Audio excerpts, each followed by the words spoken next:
It's time for the Mark Bless Show on Audio Sports Online. The Mark Bless Show is brought to you by Reynolds Body Shop, McNamara Florist, Red Cobra Wrestling, Citywide Paving, Changes Home Care, and Avon Dental Care. Now it's time to talk to the head coach of the Avon Orioles, Coach Mark Bless. It was homecoming night last Friday night for the Avon Orioles, fresh off a big win over longtime rival Brownsburg the week before. The Orioles welcomed one of the powerhouse teams in Class 5A, the Whiteland Warriors, to Hendricks Regional Health Stadium in a game that was decided by the Oriole defense very, very early on. Whiteland had the ball to begin the game. They immediately went 3 and out, and Andrew Griffin was on the receiving end of a 62-yard touchdown pass from Brandon Peters. That's how the game got rolling for Avon, and before they knew it, after the end of the first quarter of play, Avon already had a 27-0 lead against the Warriors, and the Orioles cruised to a 34-0 victory over Whiteland. The scoreless streak for the Oriole defense, they reached 6 quarters. When we come back, we'll talk to the head coach of the Avon Orioles, Mark Bless, about last Friday night's game against Whiteland and this week's contest against Fishers. This is the Mark Bless Show on Audio Sports Online. Reynolds Body Shop is a proud sponsor of Avon football broadcast. They are conveniently located at 4325 West Washington Street in Indianapolis, just 4 stoplights east of 465. Their phone is 317-243-2372, and they are open Monday through Friday from 7:30 a.m. to 5 p.m. Reynolds has been family-owned and operated for 30 years, specializing in collision repair. Reynolds Body Shop is also an insurance work specialist. Learn more about them on the web at www.reynoldsbodyshop.com.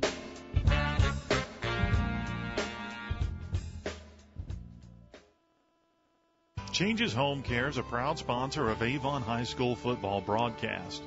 Changes Home Care assists the elderly in staying independent in the comfort of their own home as long as possible. They assist individuals with bathing, dressing, transportation, medication reminders, light housekeeping, companionship, and much more. Their office is on Shiloh Professional Drive in Avon. Changes Home Care serves Hendricks and Marion County as well as all of the surrounding counties. Their services are available 24/7, 365 days a year. For a consultation appointment, call area code 317-271-3800. That's area code 317-271-3800. Changes Home Care in Avon. We'd like to thank Citywide Paving for their support of Avon football and our Avon football broadcast this year. Welcome back to the Mark Bless Show on Audio Sports Online. It is now time to talk to the head coach of the Avon Orioles, Coach Mark Bless. Your team coming off an impressive win Friday night against really a 5A powerhouse over the years in Whiteland. You put together an outstanding first half, and you kind of take the final 24 minutes of the Brownsburg game and the first 24 minutes of the Whiteland game, and you've probably got the game film for how you want to play the rest of the season. Yeah, I think that's a good way to put it, Brian. Real pleased with the effort and performance that the players have given us in those 4 quarters that you mentioned. I think we did carry in a little bit of momentum into the Whiteland game. Certainly with it being homecoming, we wanted to make sure that we came out of the gate strong against Whiteland. Whiteland has a very potent offense that you can't let it get going. And I think that, we were fortunate to get on track offensively from the get-go, and then our defense came in and just played really a heck of a ball game. And that really was, as we look at the 34 points, and that was really, I think, a lot to do with great field position. Whiteland, for whatever reason, twice there early in the contest, deep in their own territory, deciding to go for it on 4th and short, and your defense really rising to the occasion to give your offense those short fields and relatively easy points. Exactly, and we were very pleased with the performance of the defense, especially on those 2 fourth down plays early in the game. Knowing that we would have a short field if we got them stopped, and like you said, defense rose up, made the first stop on 4th and 1, and I think we probably tackled the quarterback or the back for loss on that play. gave us a short field to operate with, and, we punched it right in. And then the very next possession, as you said, Whiteland went for it again on 4th and 1 or 2. And I think on that play, we tackled the quarterback for a loss. And I thought up front defensively, C.J. Hunt, Timmy Osho, A.J. Elcock certainly are playing very well. And I thought our two inside linebackers did a very nice job filling on those plays, Levi Hawk and Zach Batustak. And Whiteland is one of those teams where you got great pressure up front, but it's really the job of your linebackers to get side to side, and they did a good job on that pretty much all night long. Yeah, and we were anchored on the edge by Matt Thompson and Brody Good. They did a tremendous job of shutting down that jet. Later in the game, they started getting a little bit of yards because they were able to cut back a little bit. But a couple adjustments made by our defense coaches, Coach Bobby and his staff, at halftime certainly corrected that. Our secondary played well. Brandon Peters on the evening, 11 of 15, 198 yards. Some people might say that's a little ho-hum, but that was really he had a very high completion percentage. He was working with short fields, and for pretty much the entire game, he played well until about the fourth quarter when you started bringing in some of your younger players and some of the seniors to play on homecoming night. He was pretty as sloppy as he looked a little bit against Brownsburg. That's how crisp he was against Whiteland. Yeah, I thought, the first half we executed very well offensively. And I think at halftime, as a staff, we decided to pull some key figures out the field to keep them healthy. I believe it was, I'm not sure, you could probably help me out, 27 or 34-0 at that time. Right. And, there's no sense in risking injury with a couple players who we could actually rotate some other bodies in. So we kind of pulled our foot off the pedal a little bit, so to speak. A little bit of it was, probably overcoaching. And then I think offensively we just, got caught in bad field position. But really happy with the way our punt team performed to get the ball out of our end of the field and let the defense do their job.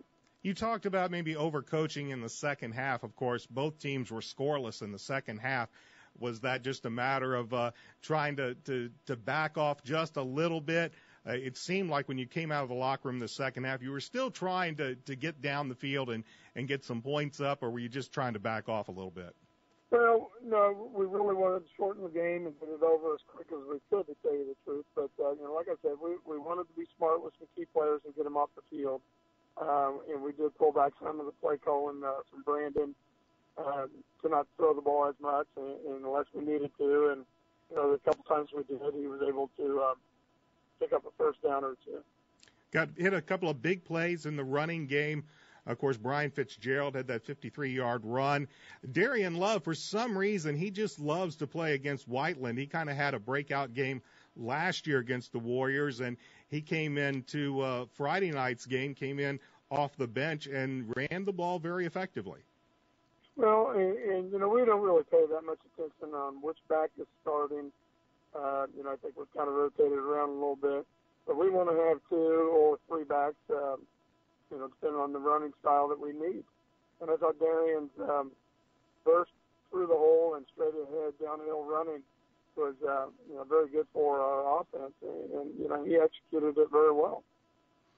Had a pretty good night overall. I'm sure there were still some things to work on when you took a look at game film, and I'm going to guess that one of those is still making sure you protect the football.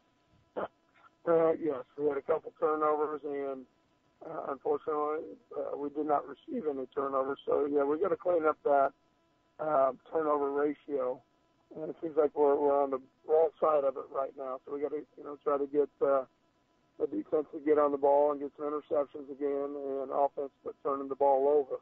We had 2 key fumbles. Fortunately, our defense was able to keep points off the board when that happened on the first fumble, and then the second one late in the game, I believe Jordan Peterson made a nice catch and run afterwards and then got the ball popped out. And we just got to have strong ball security.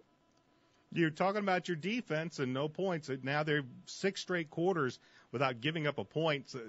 2 quarters against a pretty good offensive team in Brownsburg, and now 4 quarters against a team in Whiteland that can put some points on the board. Right, and, like I said earlier, very pleased with Coach Bombi and his game plan. Him and his staff spent a lot of time on it.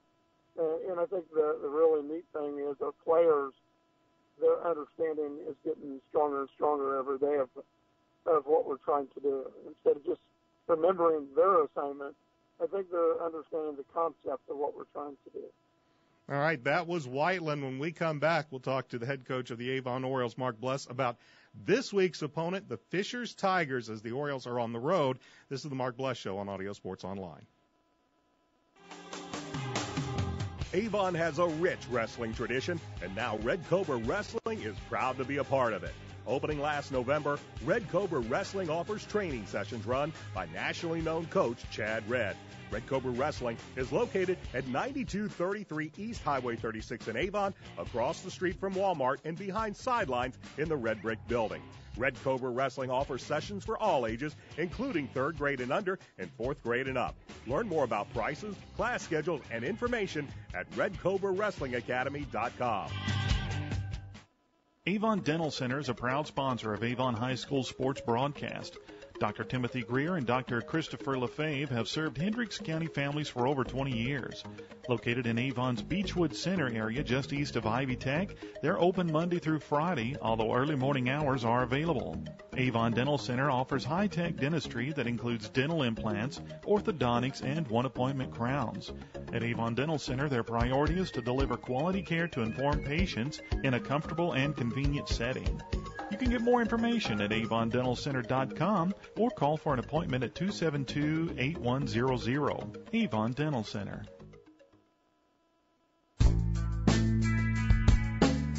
McNamara Florist is Indy's hometown florist since 1954, with 8 convenient locations, including the new Avon store on Rockville Road. McNamara Florist is famous for our floral designs for all occasions that help our clients express their emotions through flowers. Visit McNamara Florist for outstanding personal service and to select from the renowned home decor merchandising, including stunning Christmas classics. McNamara Florist is located at 9655 East Highway 36 in Avon, and you can give them a call at 579-7900. Welcome back to the Mark Bless Show on Audio Sports Online, where we're talking with the head coach of the Avon Orioles, Coach Mark Bless.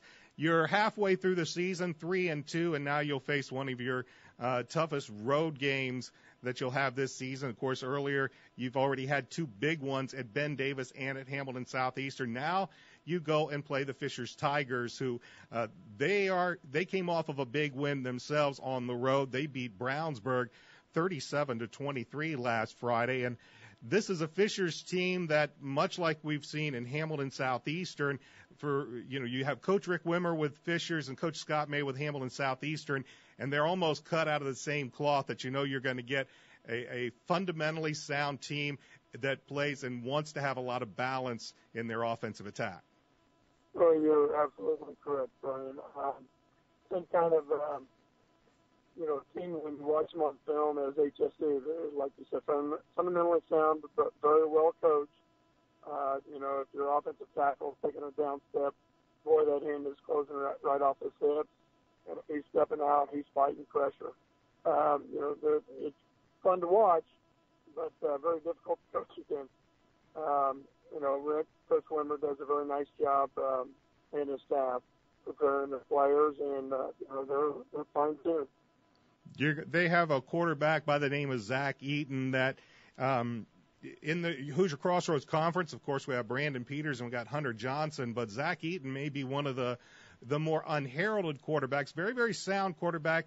Won't really scare you maybe with a number of yards, but he always seems to come through with a big pass at the right time. Right, and I think when you look at good quarterbacks, is can they make a big play at the right time? And, the handle key pressure situations, and he certainly does. He fits the bill. Also, he does a very good job protecting the ball. He's not going to run too many risky plays and try to just throw the ball up. Like I said, you can see they're well coached, and he does what he needs to do to manage the offense. You're going to be facing a team in Fishers that I believe Coach Wimmer, he's going to be wanting to run the ball first. You've now faced, several good running teams and have done a fairly good job with it. Toksak and Rabati for Brownsburg a couple of weeks ago. He got a couple of big plays, but take the big plays away, and you guys did a pretty good job of containing him. And, of course, last week with the jet sweep with Whiteland, some good success with that. How is your run defense? How do you feel it's progressed as the year has gone on? Well, we like what we're doing. I think one of the strong features of our defense is we get a lot of players to the football. And, with the way the type of defense we run, we got to make sure we get bodies to the ball. And I think that, we play a little bit of a high-energy defense, an aggressive defense. But our number one goal is always to try to stop the run. You're coming in, again, we say Fishers, they won't go – they'll take their chances downfield. This defensive secondary, that was probably one of, if we want to call it a weakness early in the season, but we've seen it progress week in and week out. How do you feel about your secondary coming into this week's game with Fishers? Well, you're right. It has been a point of emphasis to try to improve in the secondary. And I think our players, the more exposure they're getting, the more they understand what their assignments are. And like I said earlier, I think they're understanding the concept of our defense better. We just got to keep coaching them up, and they got to take every day as a challenge to get better. Special teams, that was a little bit of a concern earlier in the season. That seems to have really solidified with Matt Moore and Brian Fitzgerald, especially in your punt return game. Sam Perino is actually having a very, very good year. He was a good again last Friday night. You had the one bad snap that led to an extra point not being good, but Sam seems to be coming along, and your kicking game has really, really been improving all season long. Yes, I fully agree.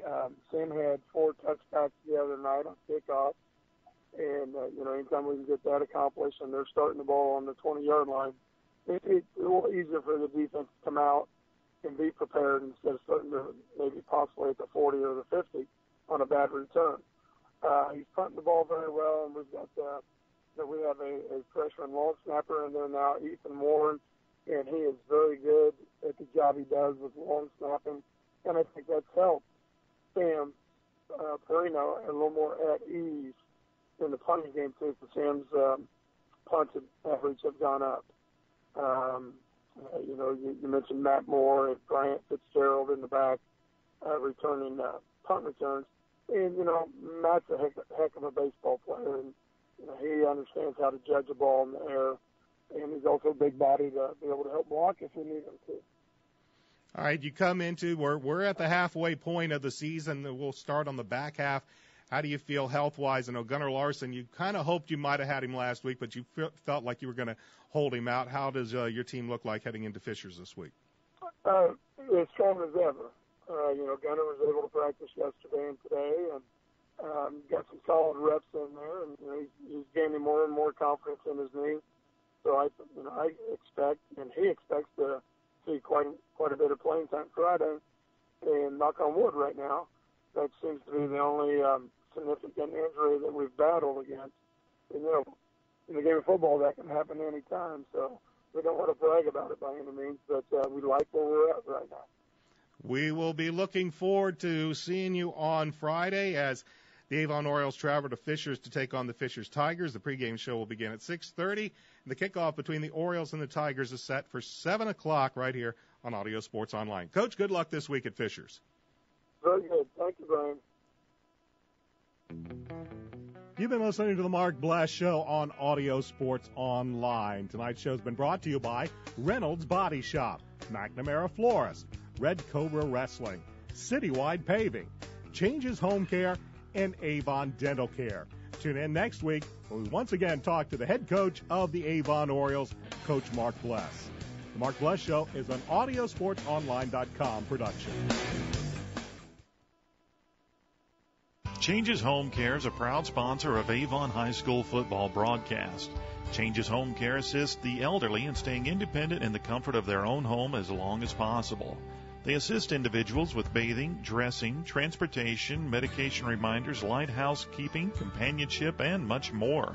Their office is on Shiloh Professional Drive in Avon. Changes Home Care serves Hendricks and Marion County as well as all of the surrounding counties. Their services are available 24/7, 365 days a year. For a consultation appointment, call area code 317-271-3800. That's area code 317-271-3800. Changes Home Care in Avon. McNamara Florist is Indy's hometown florist since 1954, with 8 convenient locations, including the new Avon store on Rockville Road. McNamara Florist is famous for our floral designs for all occasions that help our clients express their emotions through flowers. Visit McNamara Florist for outstanding personal service and to select from the renowned home decor merchandising, including stunning Christmas classics. McNamara Florist is located at 9655 East Highway 36 in Avon, and you can give them a call at 579-7900. We'd like to thank Citywide Paving for their support of Avon football and our Avon football broadcast this year.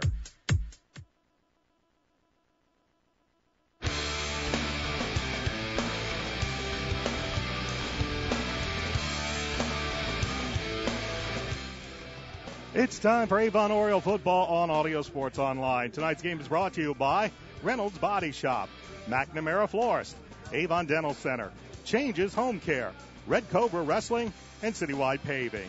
Avon Varsity Football is an AudioSportsOnline.com production. Good evening, everybody. Welcome to Oriole Football on Audio Sports Online. My name's Brian Scott, and I'll be joined shortly by the Indiana Football Hall of Famer Dave Shelbourne. Avon on the road to begin the second half of the IHSAA football season. They're coming off of an impressive win last week when they knocked off really one of the powerhouses in Class 5A, the Whiteland Warriors. It was an easy game for Avon. They jumped out to an early 27-0 lead, really never looked back en route to a 34-0 victory. When you go and you look at the stats of last week's game, you might say, well, they seem a little pedestrian, but with the Orioles having great field position for pretty much the entire first half, including twice starting inside the Whiteland 30, that led to short fields, that led to easy points, and in the end, Avon cruised to the 34-0 victory. And I bring in the head coach, Dave Shelbourne. Coach, it was a rather easy win last week, maybe easier than some might have expected. But when you get a short field and you have Brandon Peters and a very efficient offense, it made short work of that week last Friday. Well, you know, the offense has been outstanding all year, but I was really impressed with our defense as well. Whiteland, and we talked about it a little bit last week, is one of the top 5A programs in the state, but I think the talent level was noticeably different if you were sitting in the stands or sitting in the box where we were. Whiteland is extremely well coached. They run the football very well.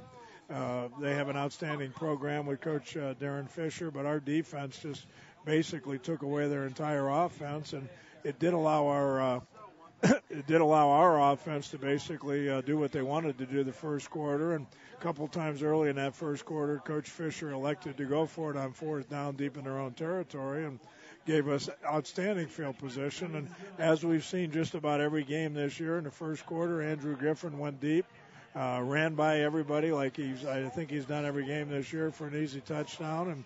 And with Corey DePriest running the football like he has, and our two freshmen now aren't playing like freshmen because they've got 5 6A games under their belt. Our offensive line has done a nice job.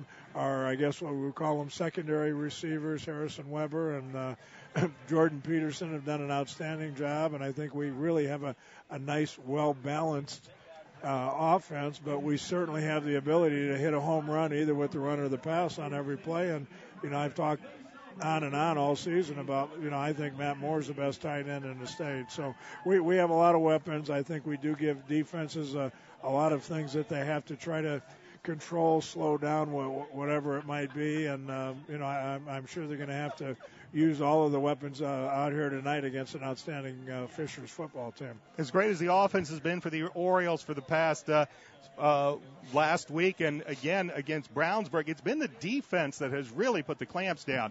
Avon now has not allowed a point in over 6 quarters. When you look at Class A schools, Class 2A schools, that's not a big deal. They'll go, some schools that are that good will go 4 or 5 games. When you get to 6A and you can keep a 6A school off the scoreboard for 6 straight quarters, your defense is doing a job. Well, our defensive front, and I've talked about it all season, I think they've done an outstanding job.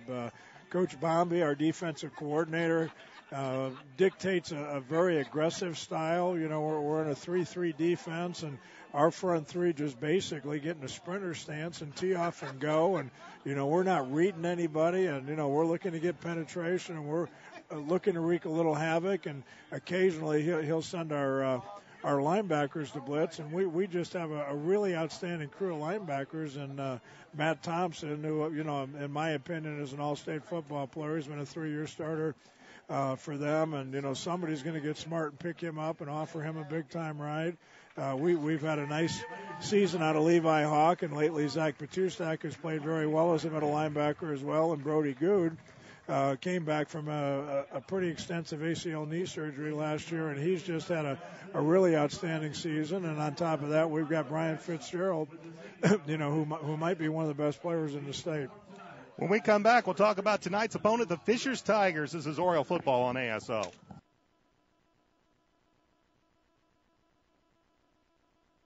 Dr. Timothy Greer and Dr. Christopher Lefebvre have served Hendricks County families for over 20 years. Located in Avon's Beechwood Center area just east of Ivy Tech, they're open Monday through Friday, although early morning hours are available. Avon Dental Center offers high-tech dentistry that includes dental implants, orthodontics, and one-appointment crowns.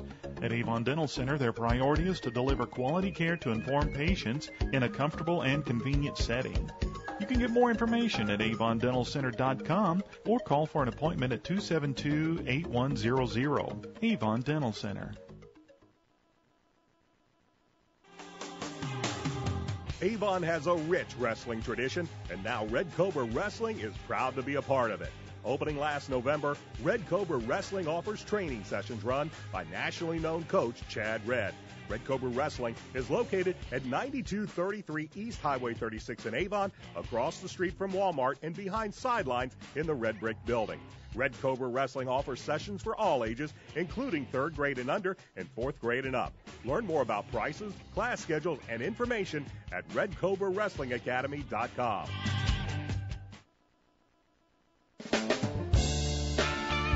Reynolds Body Shop is a proud sponsor of Avon Football Broadcast. They are conveniently located at 4325 West Washington Street in Indianapolis, just 4 stoplights east of 465. Their phone is 317-243-2372, and they are open Monday through Friday from 7:30 a.m. to 5 p.m. Reynolds has been family-owned and operated for 30 years, specializing in collision repair. Reynolds Body Shop is also an insurance work specialist. Learn more about them on the web at www.reynoldsbodyshop.com.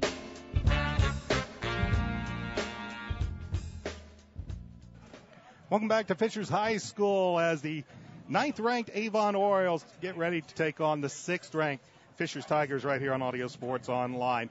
Fishers Tigers come in with a record of 4-1. They're 2-1 in the Hoosier Crossroads Conference. They had really another one of those gut-wrenching losses that Avon has been all too familiar with twice this year. Hamilton Southeastern came in and beat Fishers just 2 weeks ago by the score of 39-33. However, Fishers was driving, had the ball near the goal line, what looked to be possibly the go-ahead touchdown, and fumbled the ball at the end zone and ended up losing that game, as I mentioned, 2 weeks ago to Hamilton Southeastern, 39-33. That took place here at Fishers. They went on the road last week and beat up on a Brownsburg team, keeping Hunter Johnson off of the scoreboard. No touchdown passes in that game. It was basically Brownsburg running the football, but they simply couldn't keep up with Fishers last Friday night. Fishers had 444 yards. 291 of those were on the ground. So a very, very strong game for Fishers on the ground. Jeremy Chin rushed for 3 touchdowns and 91 yards. Trevor Newman had 106 yards and a touchdown for Fishers. And, Coach, when we think of Fishers, Coach Rick Wimmer, very, very solid, much like his Hamilton Southeastern counterpart in Scott May. They are very balanced. They are very fundamental. But the one thing Coach Rick Wimmer wants to do tonight, he wants to run the football. and keep the ball in the possession of Fishers. Well, I think the one thing that Coach Wimmer has always done very well is his teams are very well balanced, and they're going to do whatever they need to do tonight. So, and then by that I mean they probably like to run the football, but if Avon's come in here and set their defensive scheme to take away the run, then, he's got enough of a repertoire in his offense to throw the football. They're very seldom. They're not a one-dimensional team. They run the football with a little finesse. They're an inside-outside zone team. They boot. They run with power. They do a lot of things. Their play-action game is very good, and they traditionally have very accurate quarterbacks and just good, solid wide receivers. So early, that first quarter is always a little bit of a chess match and a little bit of a guessing game. You're out here kind of seeing what you can do compared to how they're going to defend you, and you'll see some different formations and motions, and they'll mix up a little inside run and the throwing game, and they'll probably start settling into what they think will work best against what Avon does here, probably toward the end of the first quarter, maybe early in the second quarter. And yes, they'd probably like to run a football, but they're going to take whatever they feel Avon's defense gives them. So if Avon's getting after them, you'll see them throw the football. And if Avon's sitting back a little bit or trying to defend against the pass, then yes, you'll certainly see them run. Fishers is led by a senior at quarterback, 6'1", 98-pound Zach Eaton. He's thrown for 876 yards on the season. He doesn't throw a lot. You'll see them take their chances down the field, but they would rather get it short and let these very talented running backs try to get yardage up the field. The one thing that the Fishers Tigers don't do, I mentioned they turn the ball over against Hamilton Southeastern. Normally, they're very sure-handed. They don't turn the ball over very often. And when you look at their quarterback, Eaton, 7 touchdowns on the season, only 1 interception. He'll throw for about 175 yards. So he'll normally make very good decisions, not really press things, and not turn the ball over. Of course, their leading running back is Jeremy Chin. Now, they'll start Trevor Newman at tailback, but expect to see a lot of Chin, a 6'2", 174-pound senior who's averaging about 73 yards per game. They have a trio of tailbacks. You'll see Chin, Trevor Newman, and Jermaine Huddlestein. All three of them can run the ball very well. It's really, though, the front four, I should say, of Fishers that is the core of how this team works. They give a lot of great pressure up front, Coach, and that's just they put their front four against yours and just come right after you. Yeah, they do. They're not a team that blitzes a lot. They're a very pretty standard 4-3 defense. They'll give you what we used to call an underlook. That'll end up looking like a 5-2 defense. They're just moving a linebacker up on the line of scrimmage. They play a very aggressive zone style in the secondary. They'll be in some what we call cover 2 and cover 4, a little bit of 3 deep. I'm sure tonight with Brandon Peters, they're going to try and mix things up as best they can. But what they normally try not to do is give up that home run. And they watch a lot of film. I mentioned earlier about Andrew Griffin usually sneaking behind people to hit that home run in the first quarter. And I'm sure they know where number 15 is going to line up, and they're going to be aware of the routes he likes to run. And I know that Fishers is hopeful that their front four can put enough pressure on Brandon that they don't have to blitz, and that way it will allow them to cover with 7, which will make the zones that we have to throw into a little smaller and a little narrower. And normally Fishers is the kind of football team that they won't blitz, they won't give up that big home run. They're going to make you put together 8, 10, 12, 14 plays. And if you can do that, move the ball down the field, then they'll be very content with that. But, it's very difficult for an offense at any level to put together that many plays without a drop pass, a penalty, a missed assignment of some kind. So they play a very aggressive style, but at the same time, they're going to keep everything in front of them and everything inside of them and make you earn everything that you get against their defense. The Avon Orioles, as Coach mentioned, you trying to get those deep threats. Andrew Griffin, always a deep threat. Matt Moore, that might be a big matchup in tonight's game. But the wide receiver spot has started to really become a little bit better focused this past few weeks. And one of those players has been Harrison Weber. He has started to see a lot more looks from Brandon Peters.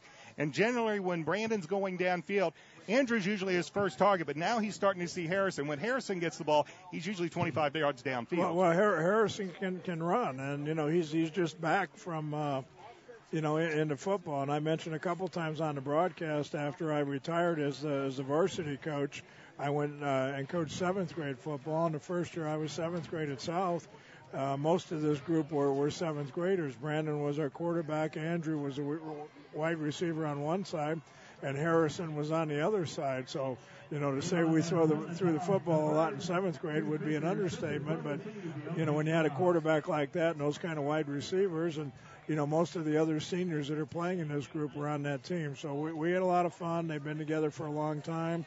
They've had a lot of success, but Harrison, I believe, played his freshman year and then sat out the last 2 years to concentrate on track. And, whether he decided to come back or his buddies talked him into it, he has certainly added to the offense here this year because he is a big, tall kid that can run, and he is a deep threat on the other side many times from Andrew, and it just makes, again, Avon's offense that much tougher to defend.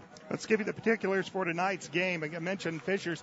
They're ranked 6th in 6A this week. They have a record of 4-1, 2-1 in the HCC. The head coach is the same coach they've had since the inception of this football program. That is Rick Wimmer.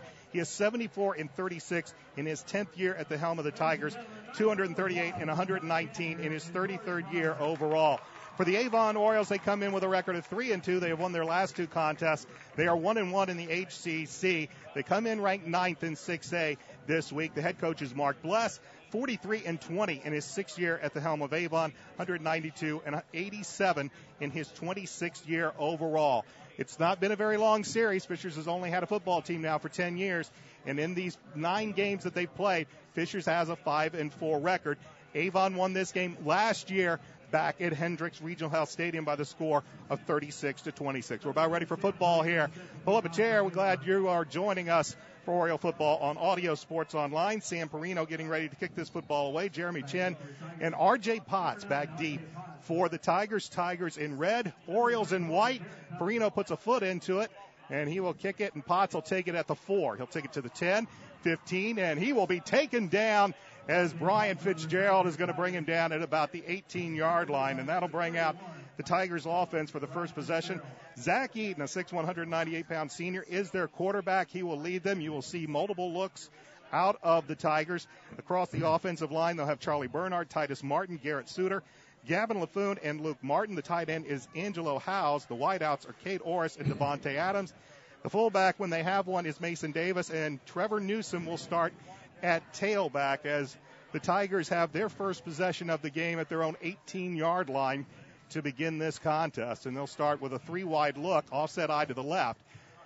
Eaton's back to pass. He fires out to the near side. Pass is complete as he slings it out here to the near side. He gets it in over here into the hands of Cade Orris. It's a pickup about 5-6 yards on the play. A nice play to start the game for the Tigers. Yeah, Fishers traditionally has a really outstanding 3-step game, where they're gonna slant you and quick out, quick catch, and they're gonna read to see how you're covering. That time Meyer was back deep, and they just threw a little quick catch for a good gain on first down.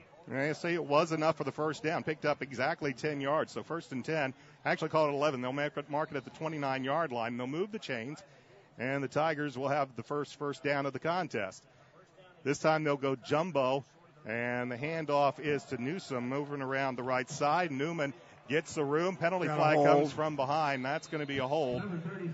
And that's going to bring it back on what was a nice play around the right side, but that one's coming back against the Tigers. Yeah, that's a bread and butter play for Fishers. They love to run that outside zone. They do it very well. Their linemen just basically sprint to the side they want to run it to and try to get up in your face and stay up high, so you have trouble finding the running back. And you can bet here probably sometime in the first quarter we're going to see a little naked action off of that, where the quarterback's going to fake that outside zone and roll himself out on the weak side, run some receivers back across the formation just to try to keep that defense honest so they don't run everybody to the play side of the back.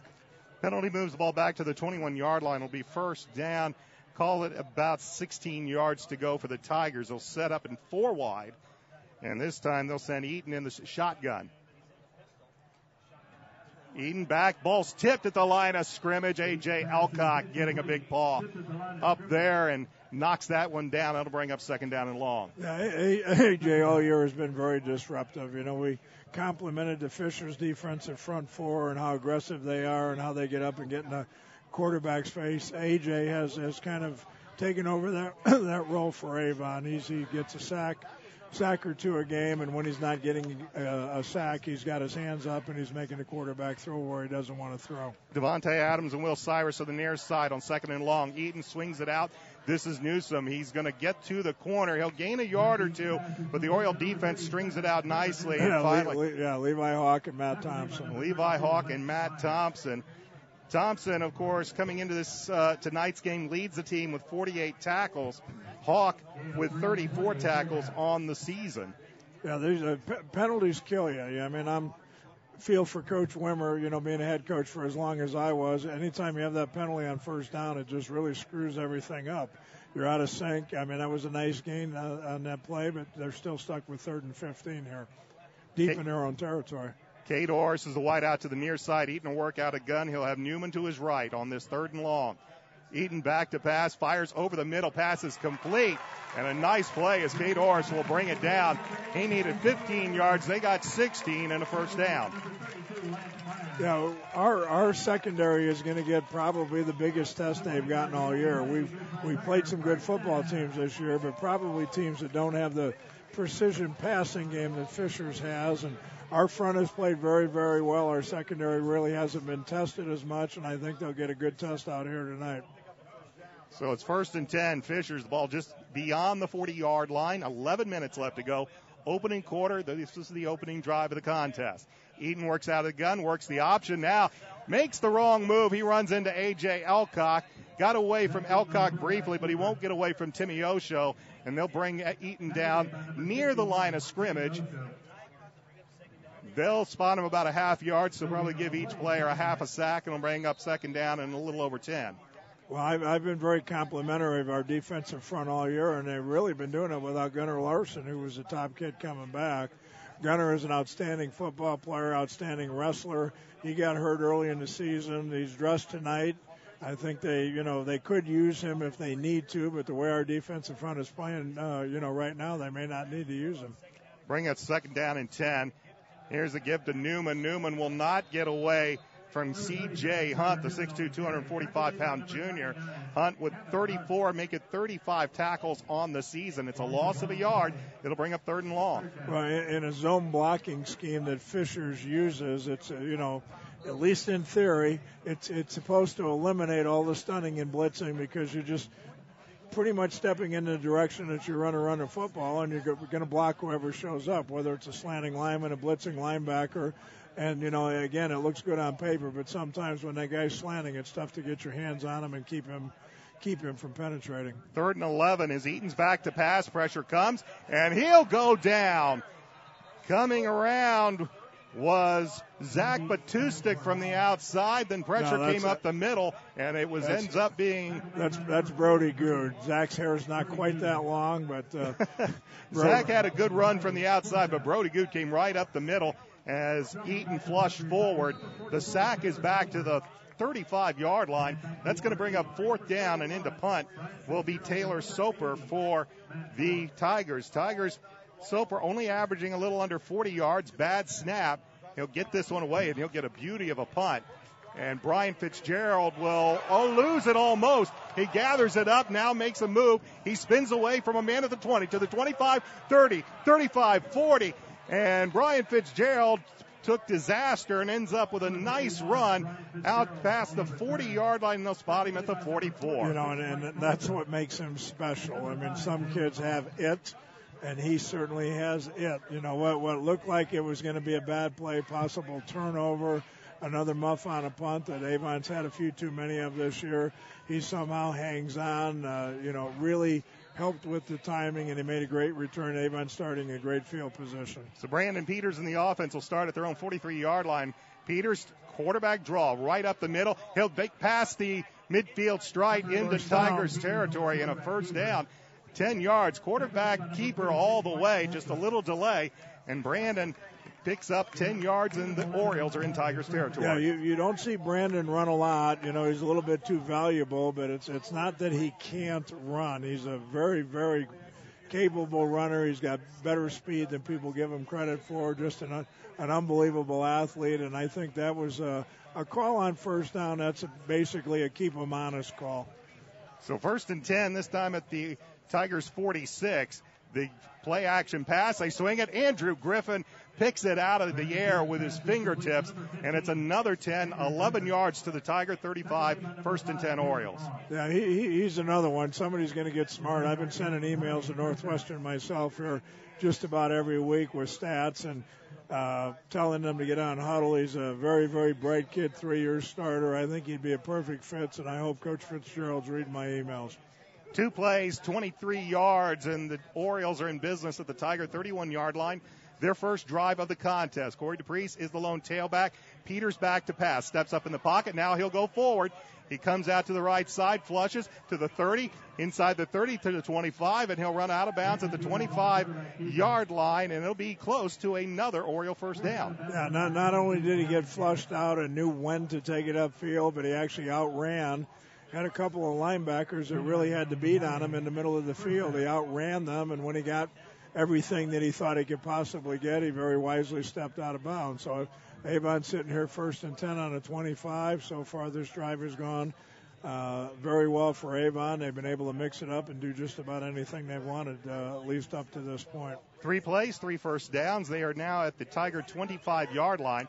Matt Moore and Andrew Griffin will split out wide to the far side. Weber and Jordan Peterson to the near side. Corey DePriest is to the left of Brandon Peters. Quick little slant. There's Matt Moore. Moore takes it inside the 20. Ball's on the ground. And let's see, they say the Orioles got it back. Matt Moore. Yeah, we got a break. But at the same time, we read it well. I'm not sure the design or the call, but Fishers, who isn't very often, was in man coverage that time. They didn't have a free safety. They were manned up. Matt Moore's a tough matchup for anybody. He's got, 6'3", 6'4", and great hands and good speed. Brandon saw that he was being single covered, and they ran just a little, the little quick turn in slant, whatever you want to call the route, and he was open. It's a 9-yard gain to the Tigers 16. 2nd and 1. Clock shows 7:13 opening quarter. This is the opening drive of the game for the Orioles.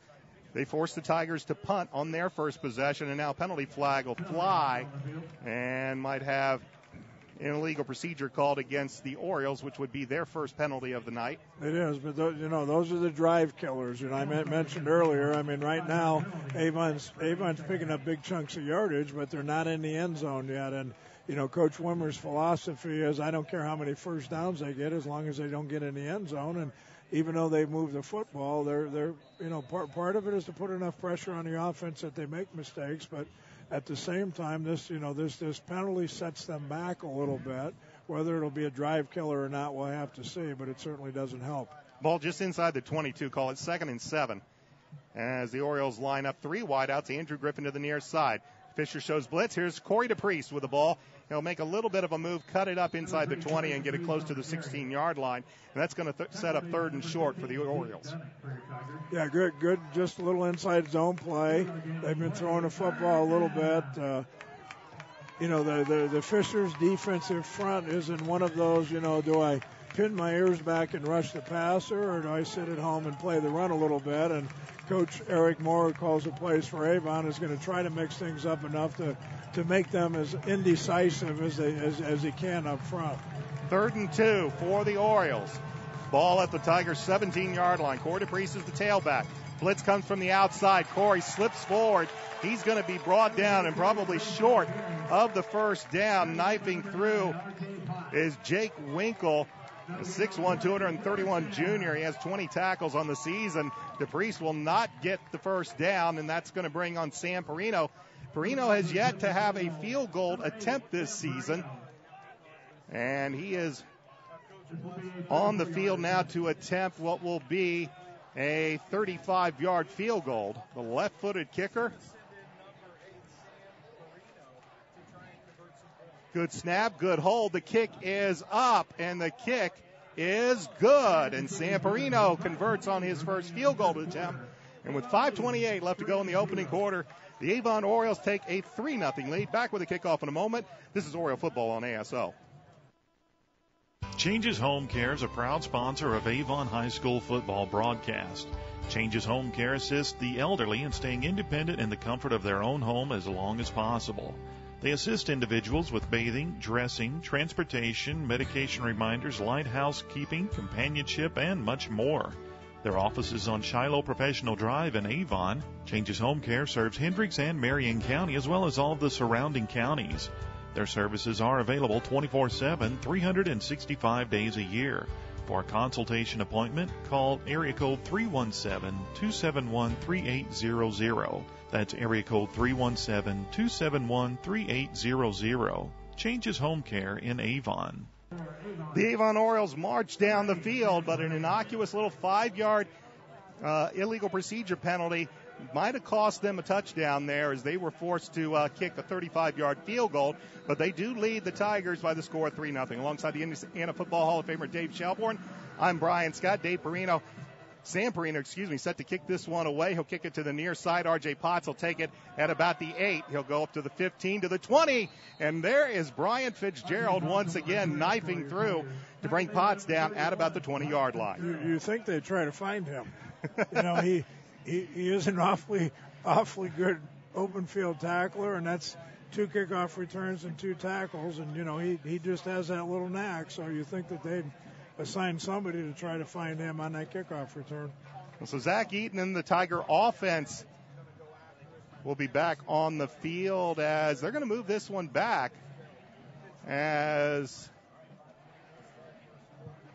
it's a holding penalty on the return. We did not see the penalty flag, but the Tigers are going to be called for holding on the return. So that's going to push them back all the way to their 11-yard line where Eaton and the Tigers will have it 1st and 10, trailing by 3 with 5:24 left to go in the opening quarter. Well, Coach Wimmer will do what he needs to do, but when you're on the 10-yard line, it kind of takes away a little bit from your flexibility and your play calling because you certainly don't want to turn the ball over here, especially now that they are down, even though it is only just a field goal instead of a touchdown. Here's Trevor Newman getting around the corner, and he's going to pick up some good yardage before he's finally knocked down Scott Campbell. Yeah, Brody Good again. I think chased that one down from behind. He's excited to be playing, after sitting out last season to get an opportunity to play. Probably not quite as much as A.J. Elcock, but Brody plays with a little passion, a little excitement. When he makes a big play, he gets excited, and that's contagious for the whole defense that's out on the field. Newman's credited with a 4-yard gain, make it 2nd and 6. Clock running, 4:47 in this first quarter. Orioles lead 3-0, second drive of the contest for the Tigers. They had to punt on their first drive. Here's Newman on the delay. Nothing doing as he stacked up at the line of scrimmage. And nice little wrestling move right there is coming in and making the tackle was Brody Good once again. Yeah, Gunner was actually out there for a play. They just took him out, but it looks like they're trying to work him in here, a couple of plays just to see what he feels like. But, we've talked all year about how good Avon's front has been, especially against the run, and right now they're holding up pretty well, and Fisher's just got a 3rd and 6. So 3rd and long as we approach the 4-minute mark left to go first quarter. Eaton will have 3 wideouts and take the ball out of the shotgun. Has plenty of time, lofts it over, looking to the near side. Ball was short and it fell incomplete. He had Cade Orris over here on the near side, Andrew Griffin in coverage, but that's going to bring up 4th down, a 3 and out for the Tigers, and they'll be forced to punt the football. Yeah, they don't like to play Andrew as a defensive back, but I'm sure, that was a passing situation, 3rd and 7 type situation. They're going to get him out there and line him up on their best receiver and try to take that away, but they're hopeful they don't have to play him a lot. Tigers punter Soper with his feet right near the Tiger goal line, and this play will not get underway as they're going to call offsides, I believe, against Avon. This will not be enough for a 1st down, but it might give Soper a few extra yards to work with and not have his heels right there on the goal line. Yeah, he must not have been aware of where the ball was and tried to get up there tight to keep their receiver, their wide guy, from getting on the field on the punt coverage, and evidently must have had his helmet lined up across the line of scrimmage. So it will mark it just shy of the 1st down marker by a yard, and Soper will now be set up at the 5. Meanwhile, Brian Fitzgerald and Matt Moore will set their heels at their own 40-yard line as Soper awaits the snap with 3:56 left to go first quarter, and the Orioles with a 3-0 lead. Yeah, they're trying to get us to jump. Play clock down to 5 as Soper waits. Hard count and they are not going to get it off. And the 5 yards that they gained. Great discipline. The 5 yards they gained on the offsides, they'll lose on the delay of game. Great job by the Oriole defense to not jump, and they will have to move it back. It was, but I like the strategy from Coach Wimmer. I mean, really down here, 5 yards on a punt really doesn't make that much difference, and he also didn't take a timeout, so he's not wasting a timeout, and if he could have gotten Avon to jump offsides, they would have picked up a cheap first down. So Soper will get this one away. High kick. Brian Fitzgerald will let this one bounce. It'll take an Oriole bounce. It will go sideways, and Avon is going to get great field position when we come back with 3:47 left to go. Opening quarter. Orioles up 3-0. This is Oriole football on ASO. McNamara Florist is Indy's hometown florist since 1954, with 8 convenient locations, including the new Avon store on Rockville Road. McNamara Florist is famous for our floral designs for all occasions that help our clients express their emotions through flowers. Visit McNamara Florist for outstanding personal service and to select from the renowned home decor merchandising, including stunning Christmas classics. McNamara Florist is located at 9655 East Highway 36 in Avon, and you can give them a call at 579-7900. Orioles have the ball 1st and 10 at the Tiger 47. They try to hit Corey DePriest on a wheel route out to the left side. Pass is incomplete, and that'll set up 2nd and 10. Yeah, that's a nice little, I guess, what I would call a wrinkle play. Normally you keep that back in for protection. A lot of teams are a little lax in assigning anyone to pick him up. So, occasionally this year Avon has snuck him out of the backfield and found him open. Play action to Darian Love. Here is Matt Moore. He's going to gain about 5 on the play, and they'll bring up 3rd down and they'll call it 6 as they're going to mark Matt down at the 43-yard line. So it'll be about 3rd down and 6 for the Orioles. Nice little simple but well-designed route, stick route. You take your 2 inside guys and just kind of bend them, run them on a little quick outs, and then you just read the linebacker and, see which one of those 2 he picks up. It's a nice, easy throw. It's usually a 5-yard completion. You're hoping the receiver can turn it into more, but it's just pitch and catch for 5 yards. I got dyslexic there and said 34. It's at the 43-yard line as Peters is back to pass. He will step up, and he is going to be brought down from behind. Is coming in to make the play for the Tigers was Tyler Denson, the defensive tackle. It'll be a gain of about a yard, but that's going to bring up 4th down, and Samperino's on the punt. Well, good coverage by the secondary and a good pass rush by their front 4. Their two defensive ends got upfield and squeezed, and Brandon very wisely stepped up inside, and the 2 defensive tackles who probably wouldn't have got there if he could have stayed at his normal passing spot were able to make the tackle when he stepped up inside the pocket. Samperino back to punt. He's been punting well as the season's progressed. He's now averaging almost 36 yards a punt. Jeremy Chin back deep for the Tigers. Nice punt, angling for the side. This should be a good punt for Samperino. Yeah, it'll be great field position again for Avon. 10-yard line. They are still marking this upwards, and they're still marking up. They're spotted at about the 20-yard line when all is said and done. So what looked like a pretty good kick, now they're going to say that the ball went out of bounds at the side about the 20-yard line. And it must be a bad angle from up here. It's a really bad angle. We should say it is a very big night here in Fishers. It is homecoming. This home side crowd full of red here at Fishers High School. And we might also tell you that we needed some Vaseline to get into the press box tonight because it is jam-packed here with quite a few media members, let's say. But we're glad that you could join us here for Oriole Football and Audio Sports Online as the Tigers will have it 1st and 10. Ball's at the 19 with 2:10 left to go, opening quarter, 3-0. The Orioles with the lead, and Eaton and the Tiger offense, they had a few good plays to begin the game, but since then it's been all Orioles defense. And this time they'll go offset eye to the right. Play action pass, Eaton up to throw, passes it over to the side, pass is complete, and then the receiver is separated from the football as Scott Campbell came in. He made a lick over on the wide receiver, I believe, on that side.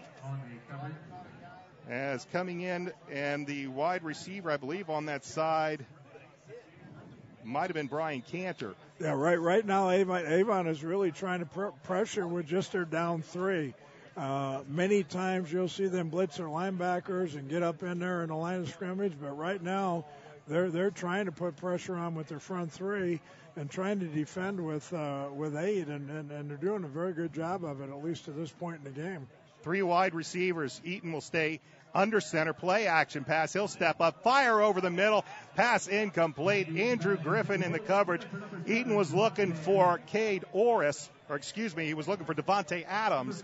Ball drops incomplete, and it's again 3rd and long for the Tigers. Yeah, Andrew's just one of those special athletes. He can, as a wide receiver, I'm not sure that he's got anybody comparable in the state this year. And as a DB, he started there the last couple of seasons, so everyone knows what he's capable of back there as well. 3rd down and 10 for the Tigers. Ball remains at the 19-yard line. 2 passes, 2 incompletions on some good defensive play by the Orioles. Eaton will work out of the gun, drops back to pass. Looks, fires over the middle, pass incomplete. Over the head of Brian Fitzgerald. The intended receiver was Cade Orris. Well defended, a high pass, and once again, Tigers are going to go 3 and out. Yeah, they're trying to figure out, what they can hang their hat on, and right now they're struggling a little bit. They've tried to run the football, and they haven't really been able to do that consistently.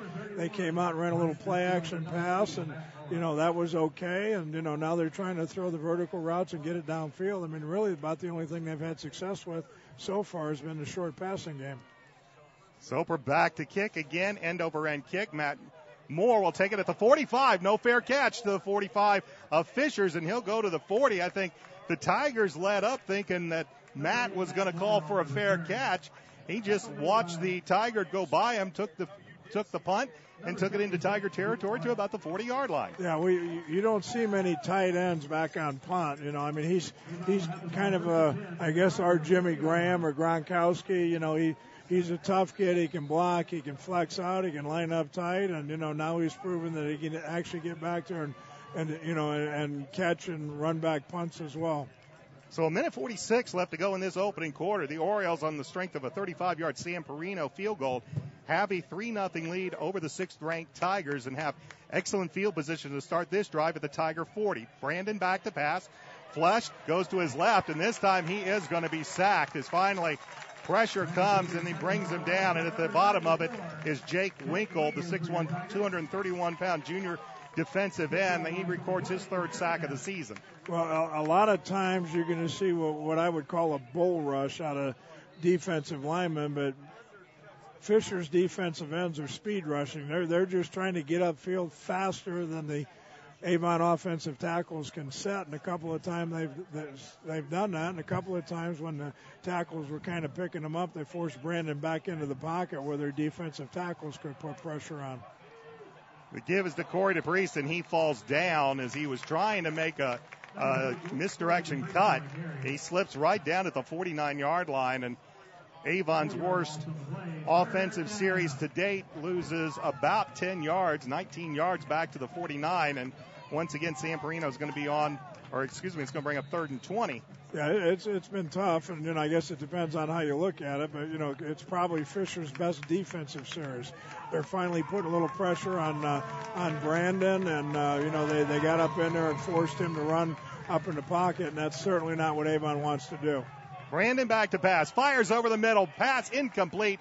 He was looking for Harrison Weber, R.J. Potts in coverage, and with 23.5 seconds remaining in the opening quarter, and 4th and 19, but a penalty flag back deep, back at around the 45-yard line of Avon.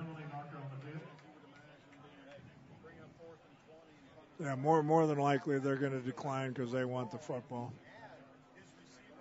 So we'll see what they elect to do.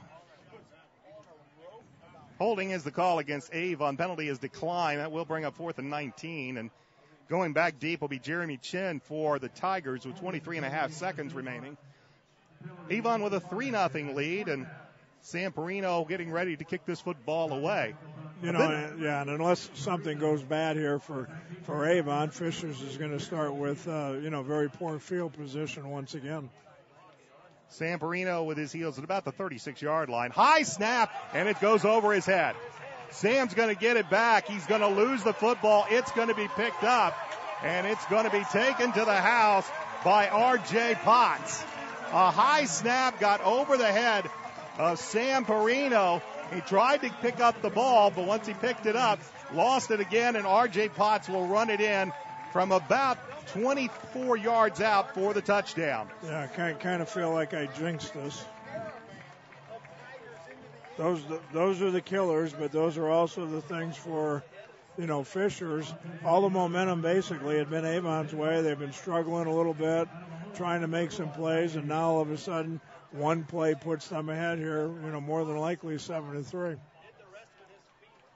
So the fumble recovery allows the Tigers to put it in the end zone. The point after is good. And with 14.5 seconds left, the Tigers take the lead. We'll be back with a kickoff in a moment. This is Oriole Football and Audio Sports Online.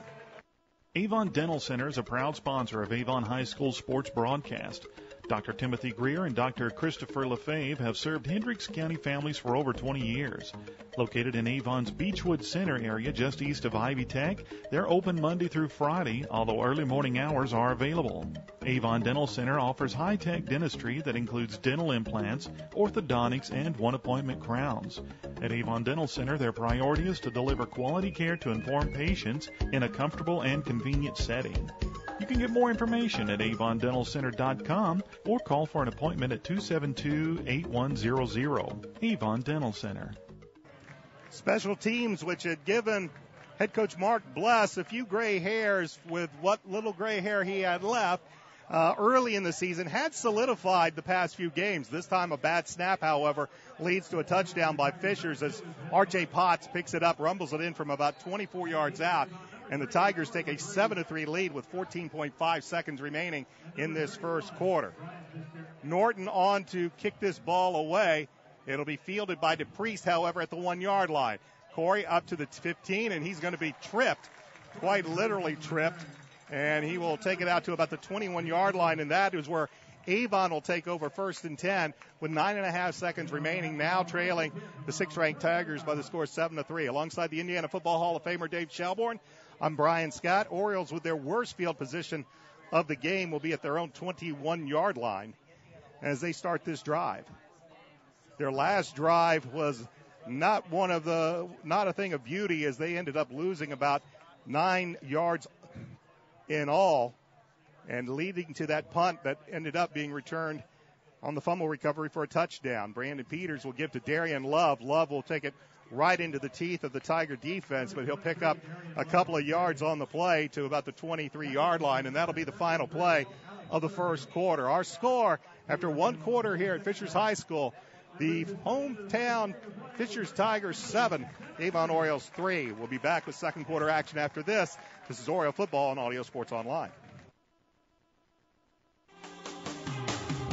Avon has a rich wrestling tradition, and now Red Cobra Wrestling is proud to be a part of it.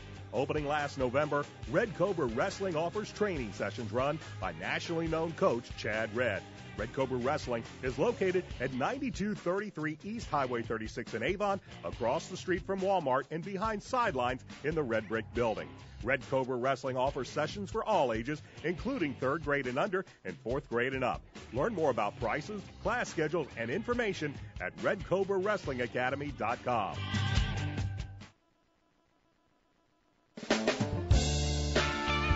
Reynolds Body Shop is a proud sponsor of Avon Football Broadcast. They are conveniently located at 4325 West Washington Street in Indianapolis, just 4 stoplights east of 465. Their phone is 317-243-2372, and they are open Monday through Friday from 7:30 a.m. to 5 p.m. Reynolds has been family-owned and operated for 30 years, specializing in collision repair. Reynolds Body Shop is also an insurance work specialist. Learn more about them on the web at www.reynoldsbodyshop.com.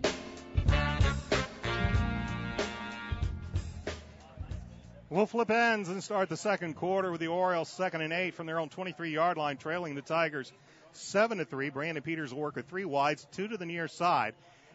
The give is to Darian Love. Love will take it straight up the middle. He'll gain maybe another couple of yards, but that's going to set up 3rd and about 6 for Avon as they'll spot the ball at about the 25-yard line. Yeah, trying to establish the running game a little bit of, I guess, what you would call the power set for Avon when they've got their tight end in the backfield, Matt Moore, trying to be a lead blocker, but at least to this point it hasn't been successful. So 3rd and 7, this time 4 wides for the Orioles. Darian Love will move to the right of Peters out of the gun. Brandon back to pass, fires, has Matt Moore at the 30, first down Avon, as Matt will take it up to about the 35-yard line. It's a pickup of about 10 yards and an Oriole first down. Yeah, I mean, Matt is a great weapon. You know, and the first thing I thought of when he caught the ball is they've got to know that Matt Moore, you know, is a big receiver. But as you mentioned in the pregame right now, Brandon's moving the football around to all 4 receivers. So even though Andrew and Matt are the primary receivers, because Harrison Weber and Jordan Peterson have stepped up here early in the season, you know, they have to defend everybody. So 1st and 10, Avon at their own 35-yard line. They trail 7-3. Peters, good protection, fires it right side. Andrew Griffin, pass is complete. It's a pickup of about 5 just beyond the 40-yard line. That'll bring up 2nd and 5. Yeah, nice little simple route. They're in a 4-deep secondary. They've got 1 linebacker underneath. They're taking their 2 wide receivers out to the right side, basically just running kind of little 5-yard turn-in routes, and Brandon's throwing opposite the linebacker drop. So, you know, if he'd have stayed outside on Andrew, you'd have seen the ball go inside, but because he followed the inside receiver down inside, that left Andrew open, and, you know, they'll take that little 5-yarder because sometime he's going to turn it into a big one. No credit Griffin up to the 41, called a gain of 6, 2nd down and 4. Here is the give, and over the left side with the football, carrying the ball was Darian Love, as he will power it up to about the 44-yard line, but the Orioles are going to be about a yard short, setting up 3rd and 1. Really a nice run. I mean, they actually ended up running a little trap play right into a blitz. Fishers guessed correctly and brought their outside linebacker right to that spot, and Avon really blocked the play very well for the defense that they ended up seeing, and, you know, they're up here 3rd and short. 3rd and 1, ball at the 44. Brandon Peters will bend under center. And he will hand off as Darian Love will power forward. Darian needed a yard. That's what he got, as they'll spot the ball at the 45. That should be enough for an Oriole first down. Yeah, not a lot, but you're right. It looks like he got the ball forward enough to get the first down. So move the chains, and the Orioles have the ball up to their own 45-yard line with 9:33 remaining in this first half. They trail 7-3. Tigers just scored on a 24-yard fumble recovery by R.J. Potts on a high snap on a punt. Otherwise, the Oriole defense has really been pitching a shutout. A little shovel pass. Here's Matt Moore. He'll take it across the 50-yard line and into Tiger territory down to about the 46. Love that play. Great call by Coach Moore. You know, as a quarterback, that's one of those, you throw the ball 2 feet, you get a completion, and you hope you run 60 yards for a touchdown, because the paper the next day would say 60-yard touchdown pass and make it look like you threw it 60.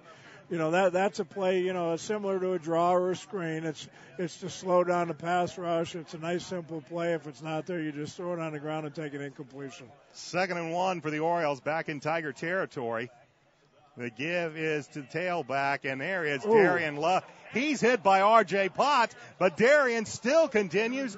He took the hit at about the 40-yard line from Potts, and before it was all said and done, Darian's got it all the way down to the 31. Boy, big hit in the open field, but you're right. You know, we expected him to go backwards and, you know, maybe end up flat on his back, and Darian kept those legs going and ended up picking up an extra 10 yards, and Avon's, you know, got a nice little drive here going now. They're down on the 30-yard line.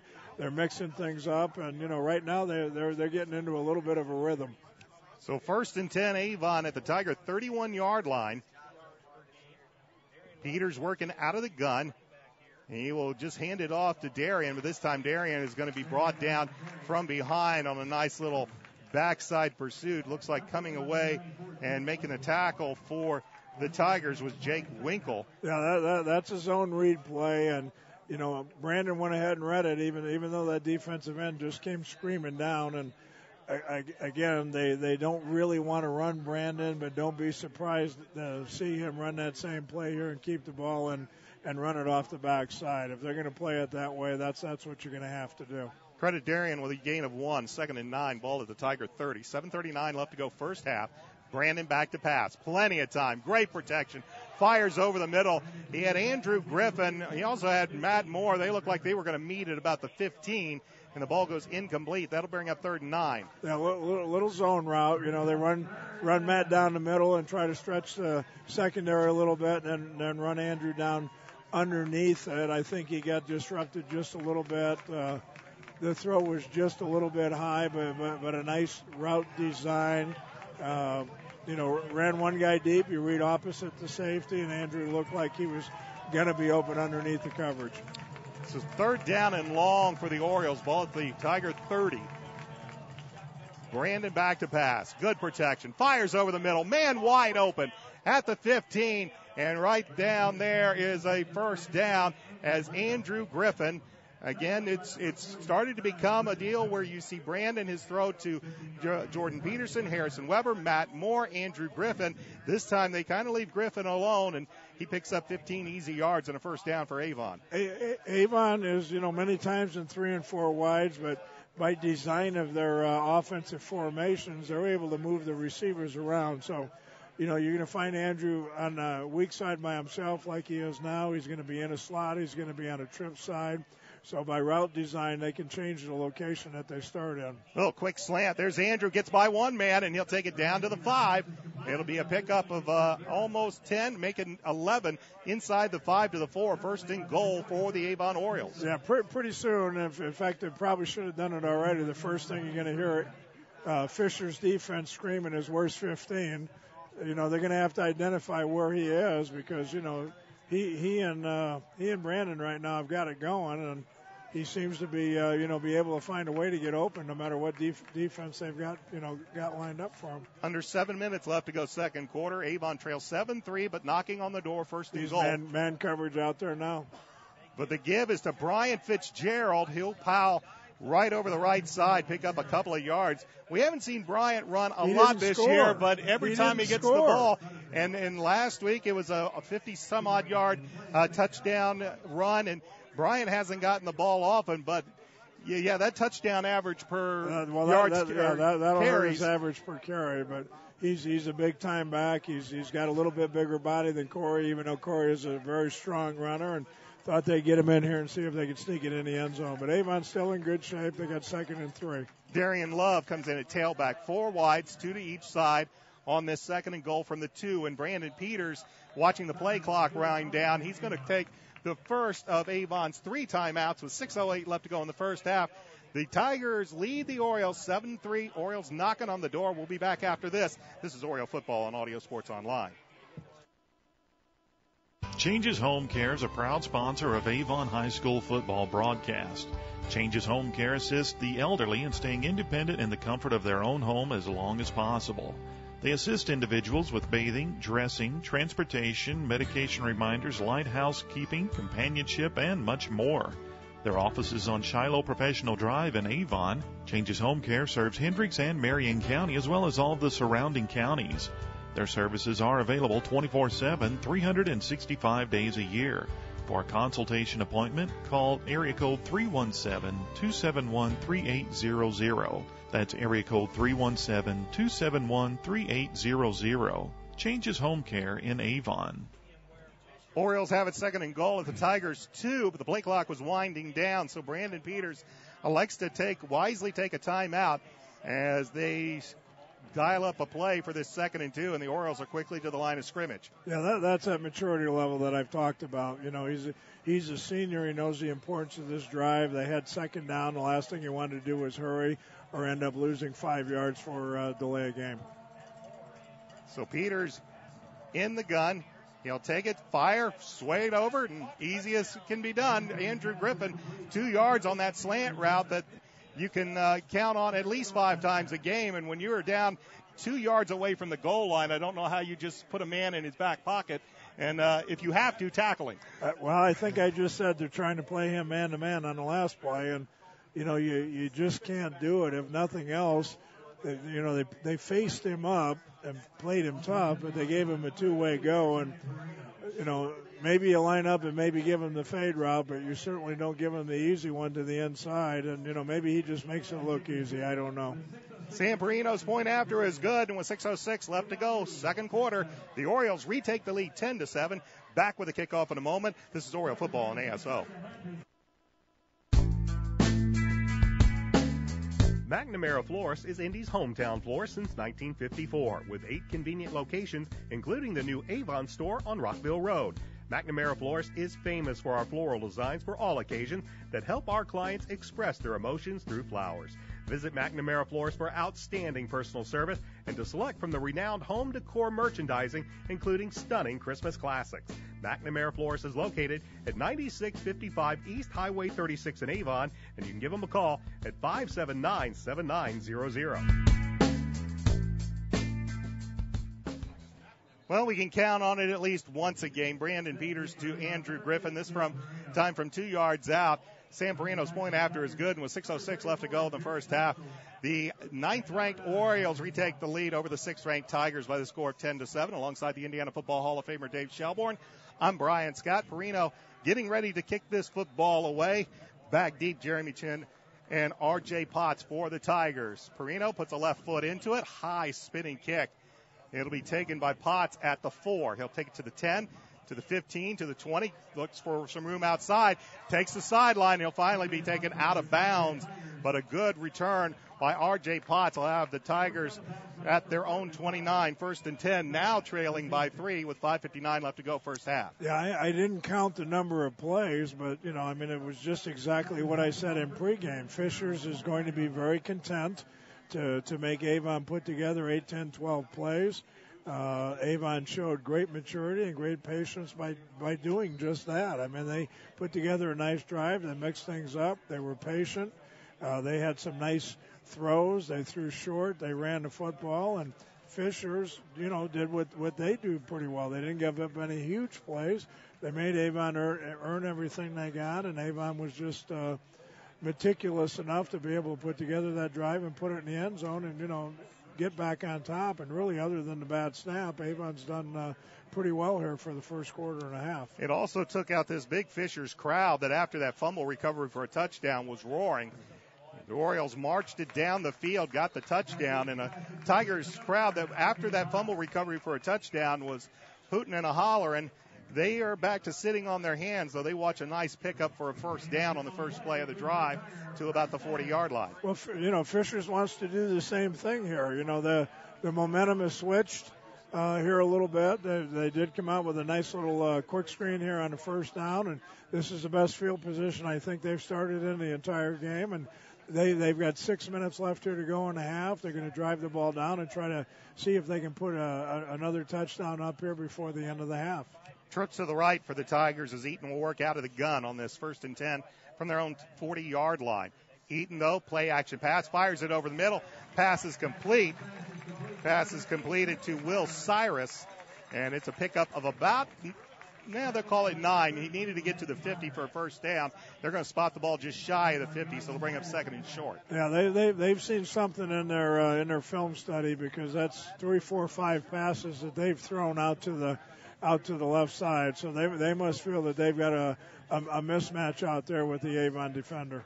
Orrs to the far side, Cyrus to the near side. They'll put Devontae Adams slot right on this 2nd and 1. Eaton will bend under center, and he will hand the ball off and running it straight up the middle and getting the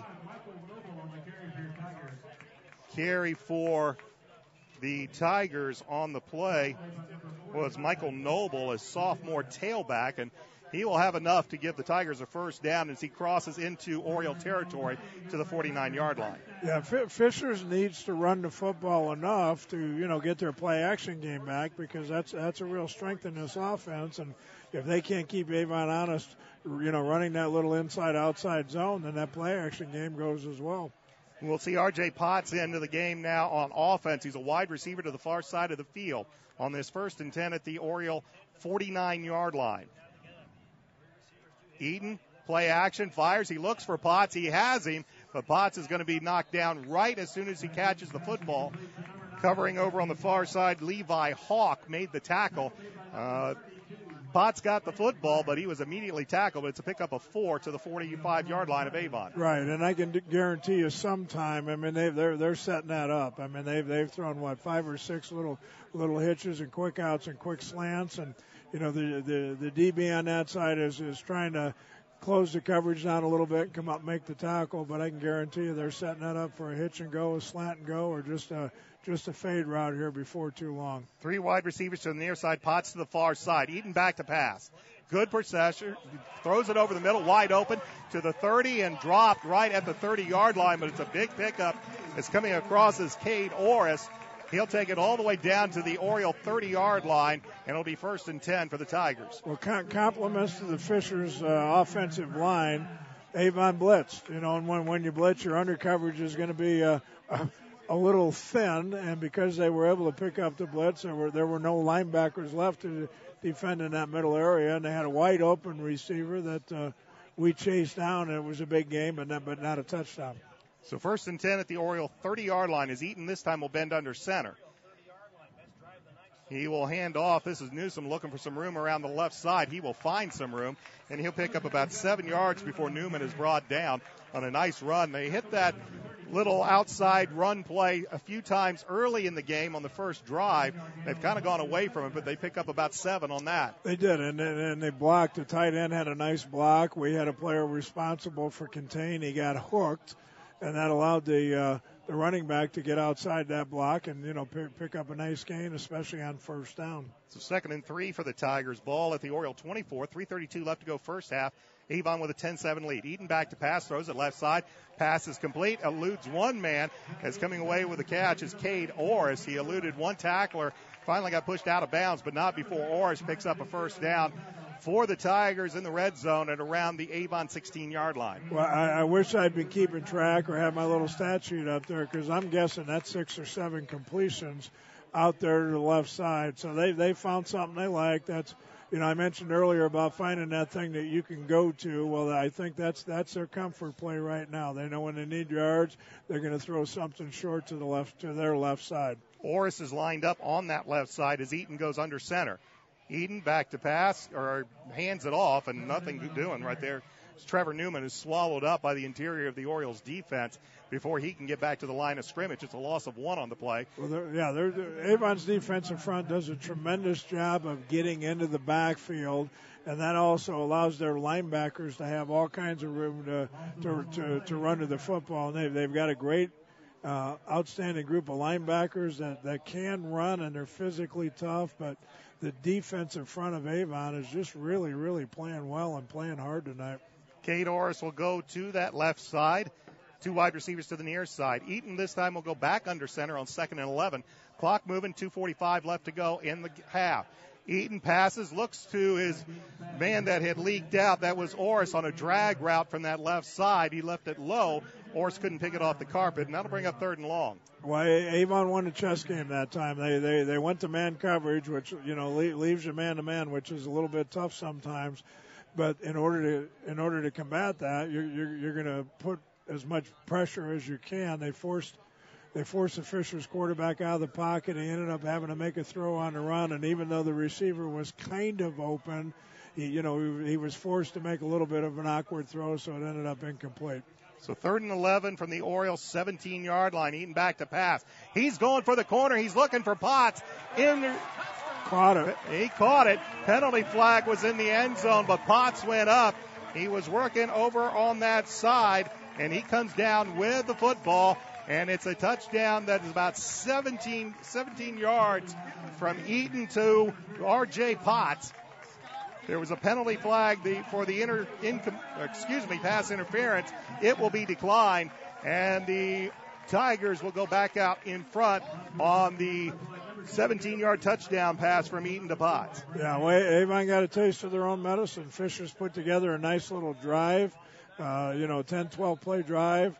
nickel and dime for the most part, handled the pressure that Avon put on him and made really a couple of big plays. That was a great catch.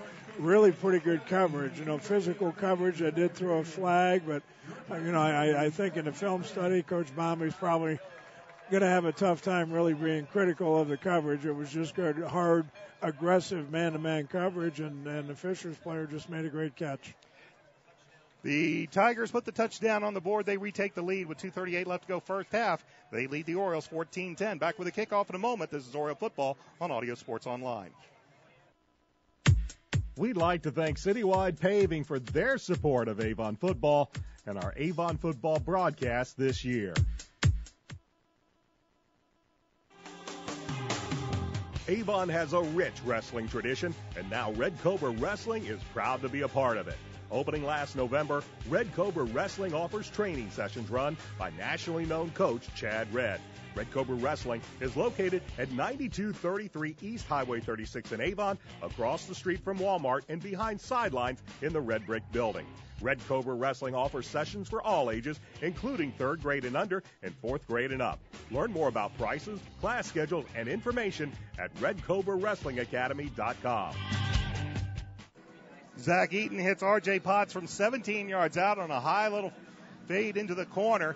He brings it down, and the Tigers retake the lead 14-10 as it will be, the kickoff will be taken by DePriest. He'll take it to the 20, 25, 30, 35, makes a man miss, and he's going to be out beyond the 35 to close to 37 on a nice kickoff return. And the Orioles, trail by 4 with 2:32 remaining in the first half and 2 timeouts.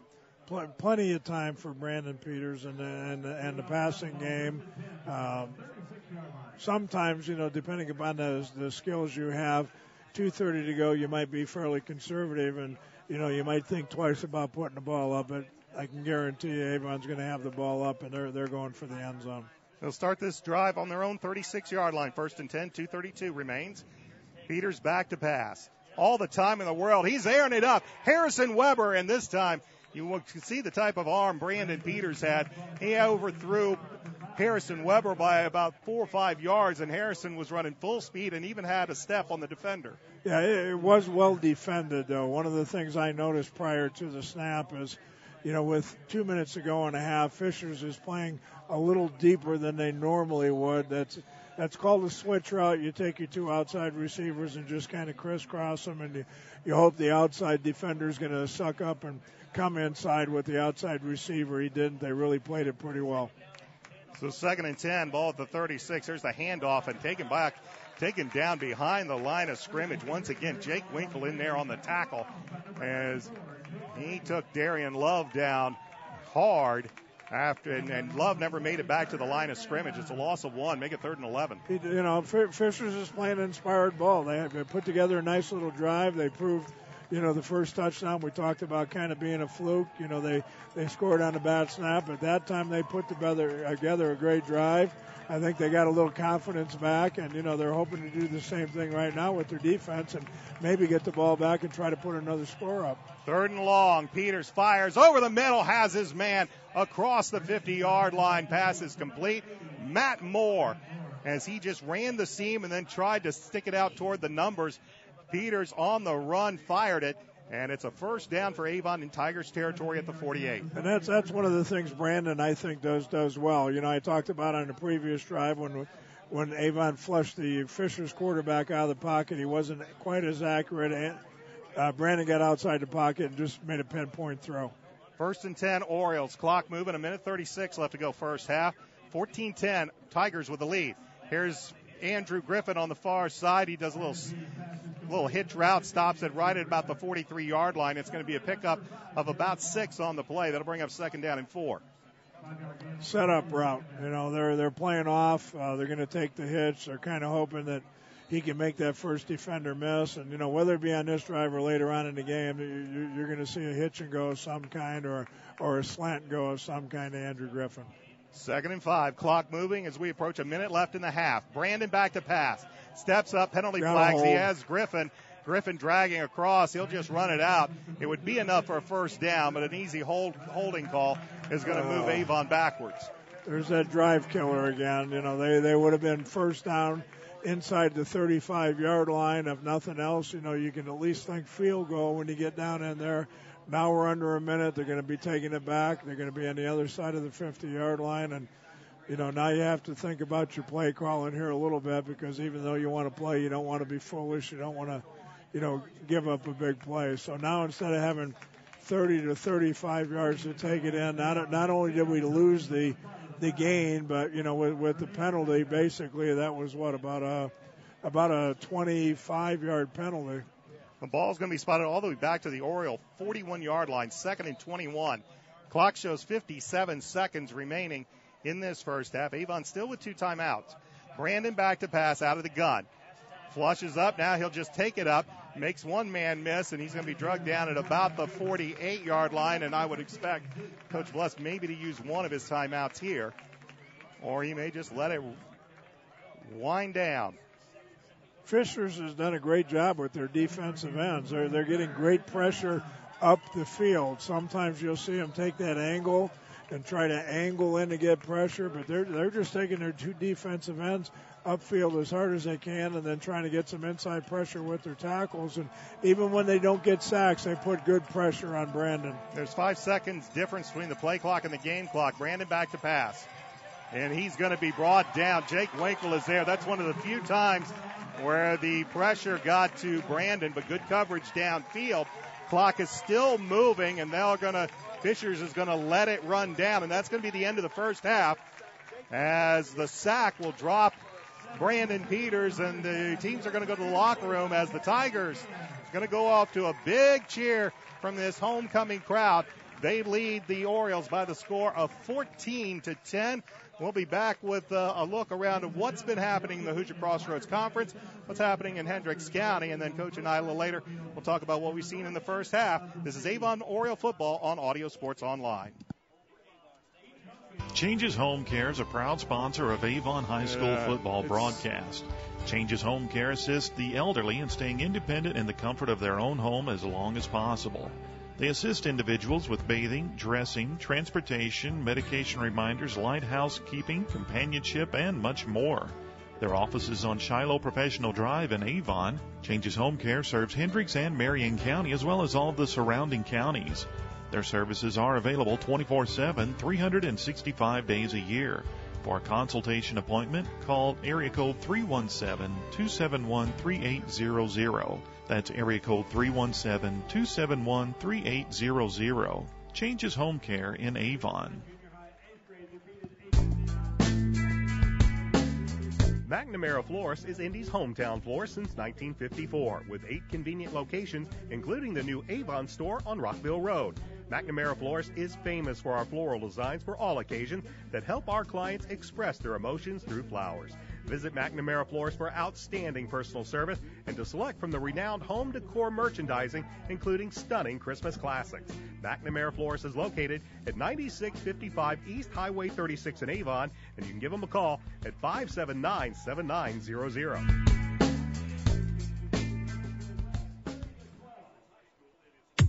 We'd like to thank Citywide Paving for their support of Avon football and our Avon football broadcast this year.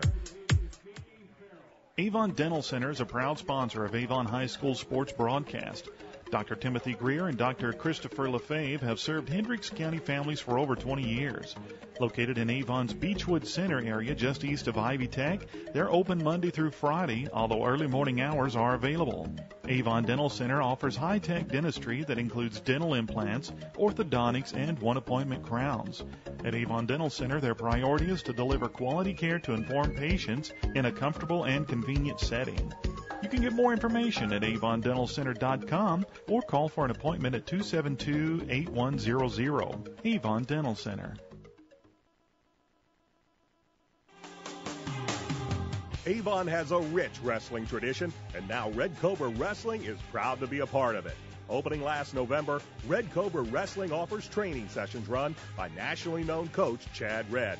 Red Cobra Wrestling is located at 9233 East Highway 36 in Avon, across the street from Walmart and behind Sidelines in the Red Brick Building.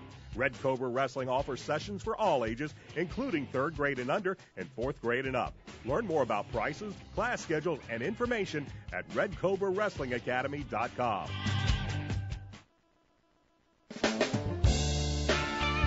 Reynolds Body Shop is a proud sponsor of Avon football broadcast. They are conveniently located at 4325 West Washington Street in Indianapolis, just 4 stoplights east of 465. Their phone is 317-243-2372, and they are open Monday through Friday from 7:30 a.m. to 5 p.m. Reynolds has been family-owned and operated for 30 years, specializing in collision repair. Reynolds Body Shop is also an insurance work specialist. Learn more about them on the web at www.reynoldsbodyshop.com.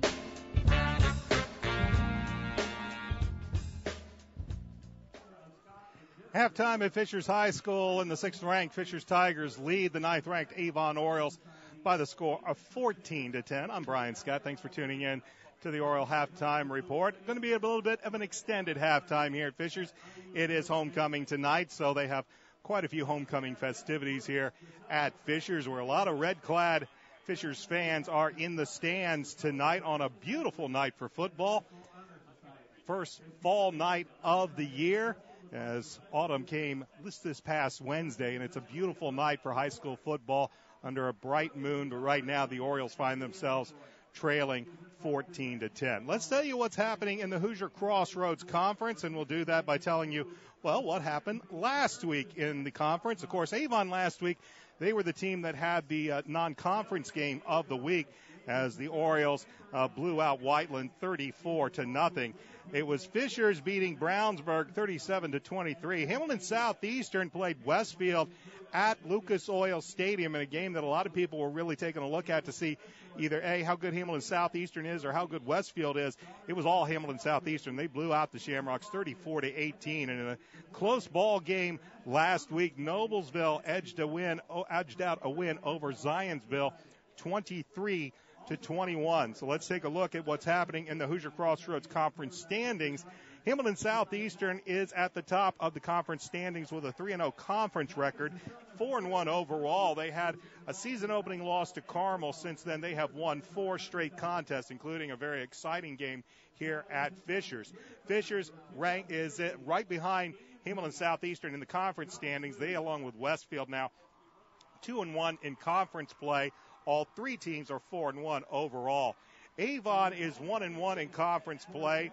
They lost to Hamilton Southeastern at Hamilton Southeastern earlier this year when Southeastern scored 11 points in that final minute of play. Avon then beat Brownsburg. That's how they are 1-1 on the season. 3-2 overall are the Orioles. They had won 2 straight coming into tonight's game. Noblesville is 1-2 in conference play, 3-2 overall. Zionsville and Brownsburg have yet to win in conference play. Both teams are 0-2. Zionsville, however, has a winning record. They're 3-2 overall, while the Bulldogs have lost their last 2 contests. They are 1-4 heading into play tonight. Speaking of play tonight, of course, the Orioles are here playing the Tigers here.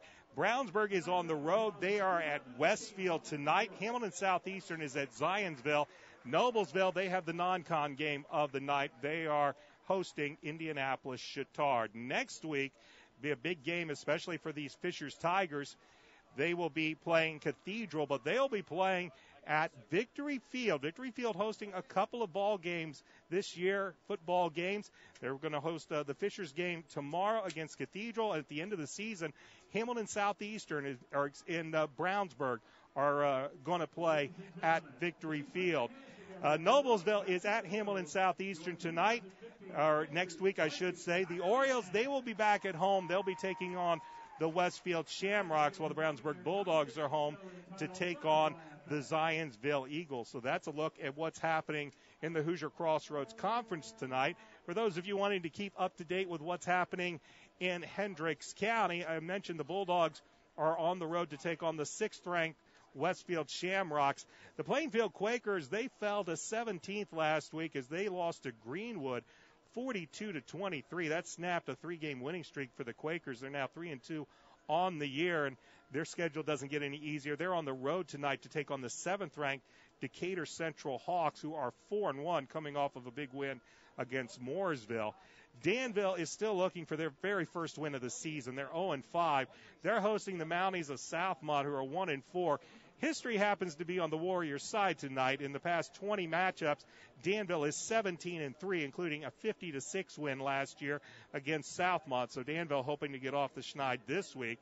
Tri-West, they're your defending Class 3A champions, but Bruins have fallen on a little bit of hard times this year. 2-3 on the year. They've dropped to 19th in Class 3A after losing a big game last Saturday at Lucas Oil Stadium to rival Western Boone in the Sagamore Conference, 38-35. The Bruins are hosting the Lebanon Tigers tonight.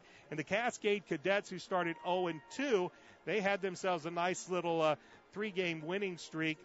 It won 3 straight. They found that they lost 1-3 loss last week, I should say, to Greencastle, 34-24. Cadets are on the road this week in a tough matchup, taking on the Owen Valley Patriots, who are 4-1. Owen Valley lost last week to Northview. So that's a look at what's happening in the Hoosier Crossroads Conference. That's a look at what's happening in Hendricks County. It's halftime here at Fishers, where the 6th-ranked Tigers lead the 9th-ranked Orioles 14-10. Coach Shelburner joined me. We'll talk about what we saw in the first half when we come back. This is Oriole Football on Audio Sports Online. Changes Home Care is a proud sponsor of Avon High School football broadcast. Changes Home Care assists the elderly in staying independent in the comfort of their own home as long as possible. They assist individuals with bathing, dressing, transportation, medication reminders, light housekeeping, companionship, and much more. Their office is on Shiloh Professional Drive in Avon. Changes Home Care serves Hendricks and Marion County, as well as all of the surrounding counties. Their services are available 24/7, 365 days a year.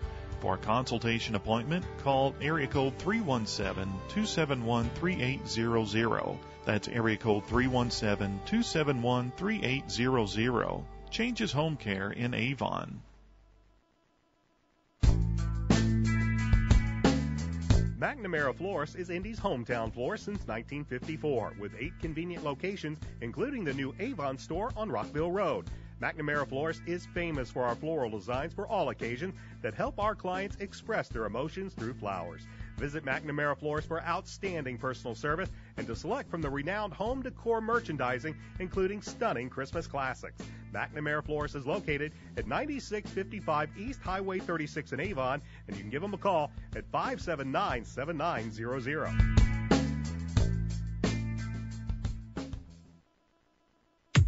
We'd like to thank Citywide Paving for their support of Avon football and our Avon football broadcast this year. Avon Dental Center is a proud sponsor of Avon High School sports broadcast. Dr. Timothy Greer and Dr. Christopher LaFave have served Hendricks County families for over 20 years. Located in Avon's Beechwood Center area just east of Ivy Tech, they're open Monday through Friday, although early morning hours are available. Avon Dental Center offers high-tech dentistry that includes dental implants, orthodontics, and one-appointment crowns. At Avon Dental Center, their priority is to deliver quality care to informed patients in a comfortable and convenient setting. You can get more information at avondentalcenter.com or call for an appointment at 272-8100. Avon Dental Center. Avon has a rich wrestling tradition, and now Red Cobra Wrestling is proud to be a part of it.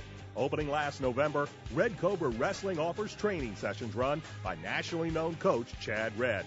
Red Cobra Wrestling is located at 9233 East Highway 36 in Avon, across the street from Walmart and behind sidelines in the Red Brick Building. Red Cobra Wrestling offers sessions for all ages, including 3rd grade and under and 4th grade and up. Learn more about prices, class schedules, and information at RedCobraWrestlingAcademy.com.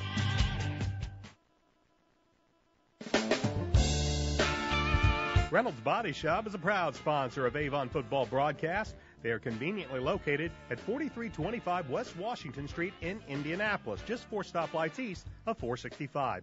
Their phone is 317-243-2372, and they are open Monday through Friday from 7:30 a.m. to 5 p.m. Reynolds has been family-owned and operated for 30 years, specializing in collision repair. Reynolds Body Shop is also an insurance work specialist. Learn more about them on the web at www.reynoldsbodyshop.com.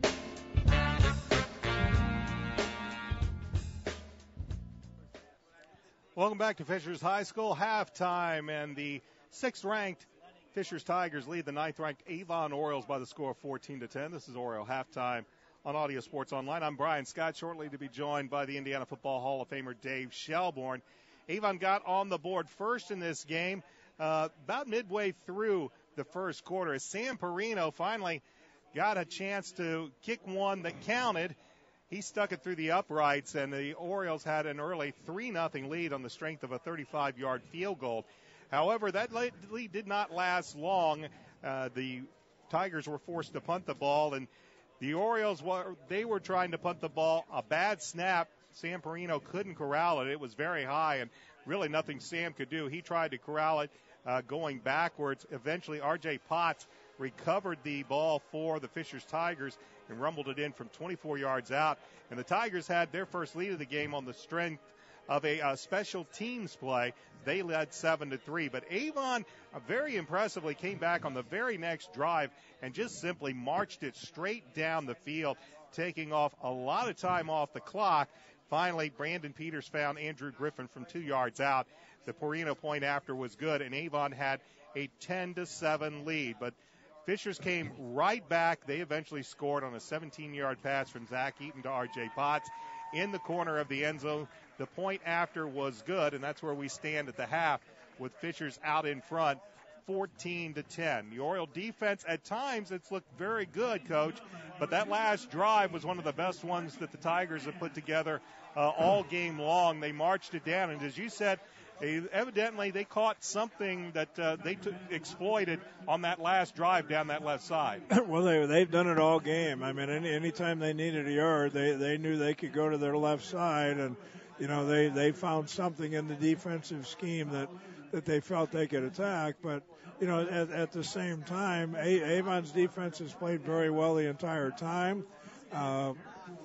You know, that was a drive for Fishers where they didn't have a hold, they didn't have a penalty, they didn't jump off sides, they didn't have a minus play, and as I like to mention from time to time, they stayed on schedule. You know, their first down yardage was pretty good. They got a little rhythm going, and they were able to march the ball down the field, and, you know, it was a great throw and catch there for the touchdown. But, you know, overall, I think Avon has played pretty well. They've hurt themselves as they've done at time to time this season with some penalties, and you know, with the huge special teams turnover. Fishers came in here tonight, and I think with a nice scheme, they're running those defensive ends upfield, and I think you know, one of the adjustments I kind of expect to see here in the second half is they might have to change the throwing spot for Brandon. You know, right now he's pretty well lined up 7-8 yards behind the center, and they know he's going to be there, and they're pinning their ears back. I mentioned rather than taking that angled pass rush, they're really rushing upfield to kind of keep him in the box and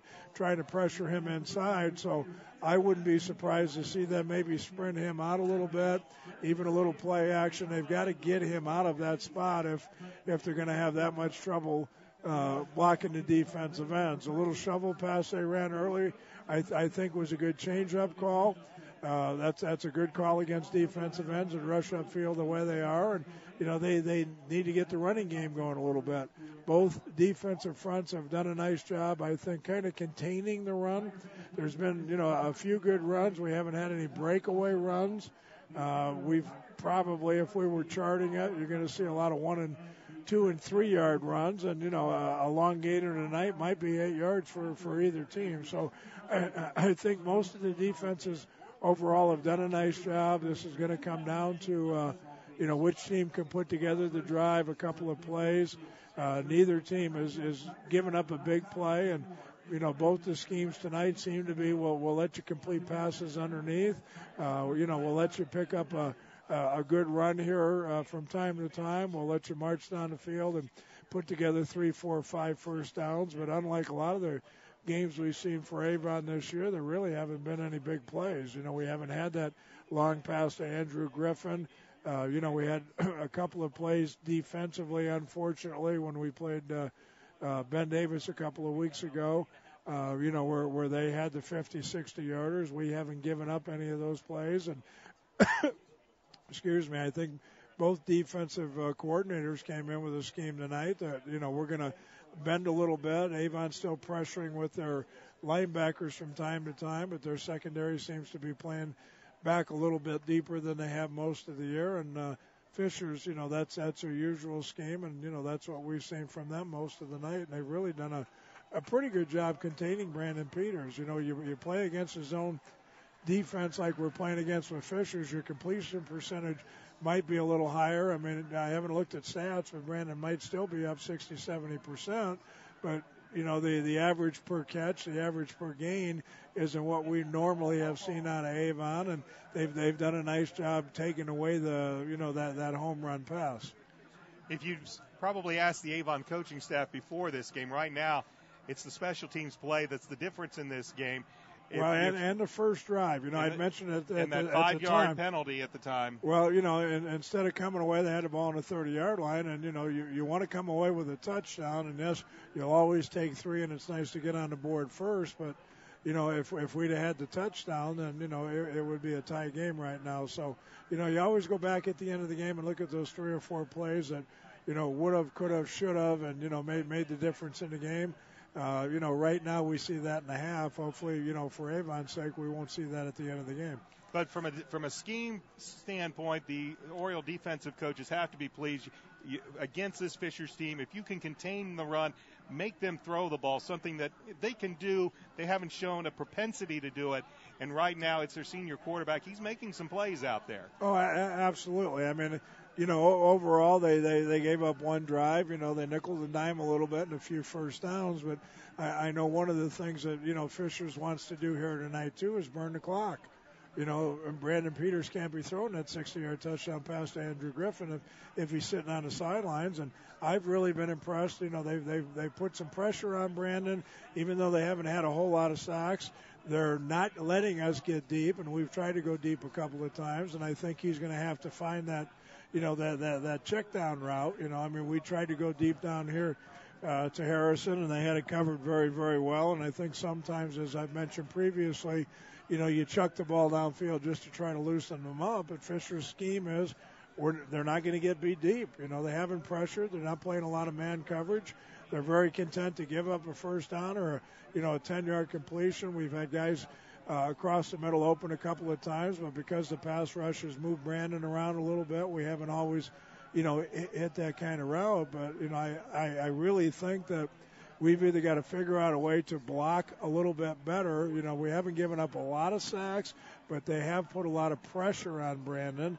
So, I'd like to see them maybe move him around a little bit. I know we don't have a lot of sprint out in our attack because he's such a good drop-back passer, but we might have to come up with that a little bit just to get him away from their pressure. The Orioles will have the football to begin the second half. We'll have second half kickoff right after this. This is Oriole football on Audio Sports Online. Changes Home Care is a proud sponsor of Avon High School football broadcast. Changes Home Care assists the elderly in staying independent in the comfort of their own home as long as possible.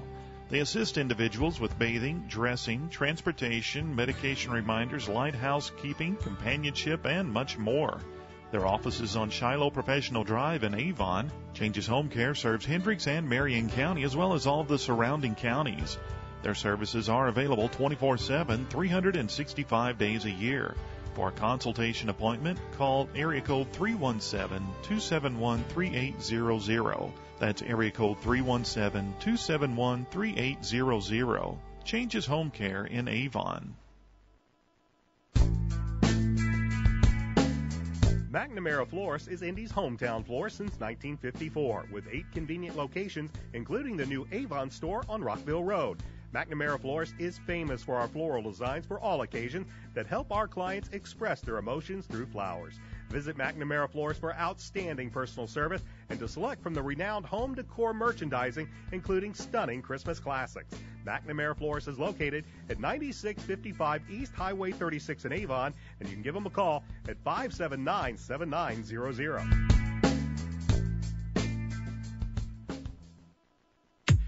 We'd like to thank Citywide Paving for their support of Avon football and our Avon football broadcast this year.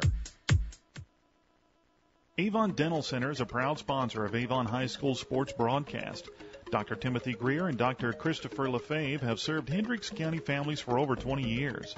Located in Avon's Beechwood Center area just east of Ivy Tech, they're open Monday through Friday, although early morning hours are available. Avon Dental Center offers high-tech dentistry that includes dental implants, orthodontics, and one-appointment crowns. At Avon Dental Center, their priority is to deliver quality care to informed patients in a comfortable and convenient setting. You can get more information at avondentalcenter.com or call for an appointment at 272-8100. Avon Dental Center. Avon has a rich wrestling tradition, and now Red Cobra Wrestling is proud to be a part of it. Opening last November, Red Cobra Wrestling offers training sessions run by nationally known coach Chad Red. Red Cobra Wrestling is located at 9233 East Highway 36 in Avon, across the street from Walmart and behind sidelines in the Red Brick Building. Red Cobra Wrestling offers sessions for all ages, including 3rd grade and under and 4th grade and up. Learn more about prices, class schedules, and information at RedCobraWrestlingAcademy.com.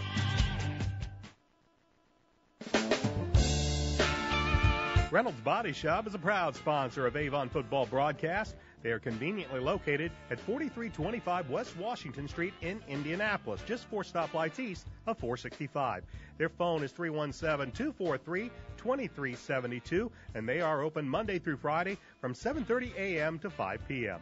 Reynolds has been family-owned and operated for 30 years, specializing in collision repair.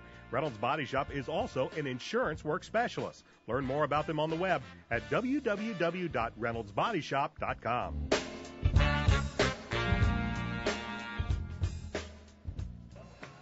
Alongside the Indiana Football Hall of Famer Dave Shelbourne, I'm Brian Scott, ready for second half action here from Fishers High School, where the Tigers lead the Orioles 14-10.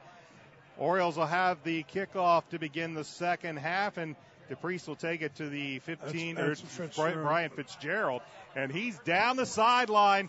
And just give the football in Brian's hands, and at least one time a game, you're going to guarantee that he's going to get 40 yards on something.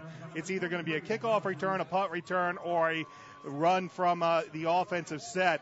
And he has an excellent kickoff return that takes the ball out to about the 42-yard line of the Orioles. Yeah, he is a special player. So Brian Fitzgerald's return will give the Orioles excellent field position to begin the second half, trailing the Tigers 14-10. And they will start the second half with 3 wides to the near side of the field, as Peters will work out of the gun, and he will give the ball off. This is Fitzgerald. He will dive over the right side and pick up a quick and easy 5 yards and make it 2nd and 5 for Avon. Bryant just taking it over that right side of the line where a pair of freshmen, DJ Bowles and Addison Batten, reside. They have been there since game 1, and they have looked very good so far this season. They've performed very well. You know, I had my doubts early in the season, but they're seasoned veteran now, and they're playing like seasoned veterans. Give him 4 yards. It's called 2nd and 6. They'll give the ball off, and here is Brian taking it straight up the middle, and nobody can bring him down. And Fitzgerald will take it into Tiger territory to about the 42-yard line. He was hit back at around the 50-yard line, the 48, and he just kept plowing forward. And Bryant has it down to the 42-yard line, and it's 1st and 10 Avon. Yeah, good move by Avon. You know, they don't want to have to play him both ways, but right now they've got him out there while his legs are fresh and while they're trying to make a statement. You know, they'd like nothing better than to take this first drive down and get back in the lead, and if they have to use him to get it done, that's what they're going to do. This time Fitzgerald's going to be met in the backfield, however, as he's going to be brought down after a loss of a couple on the play.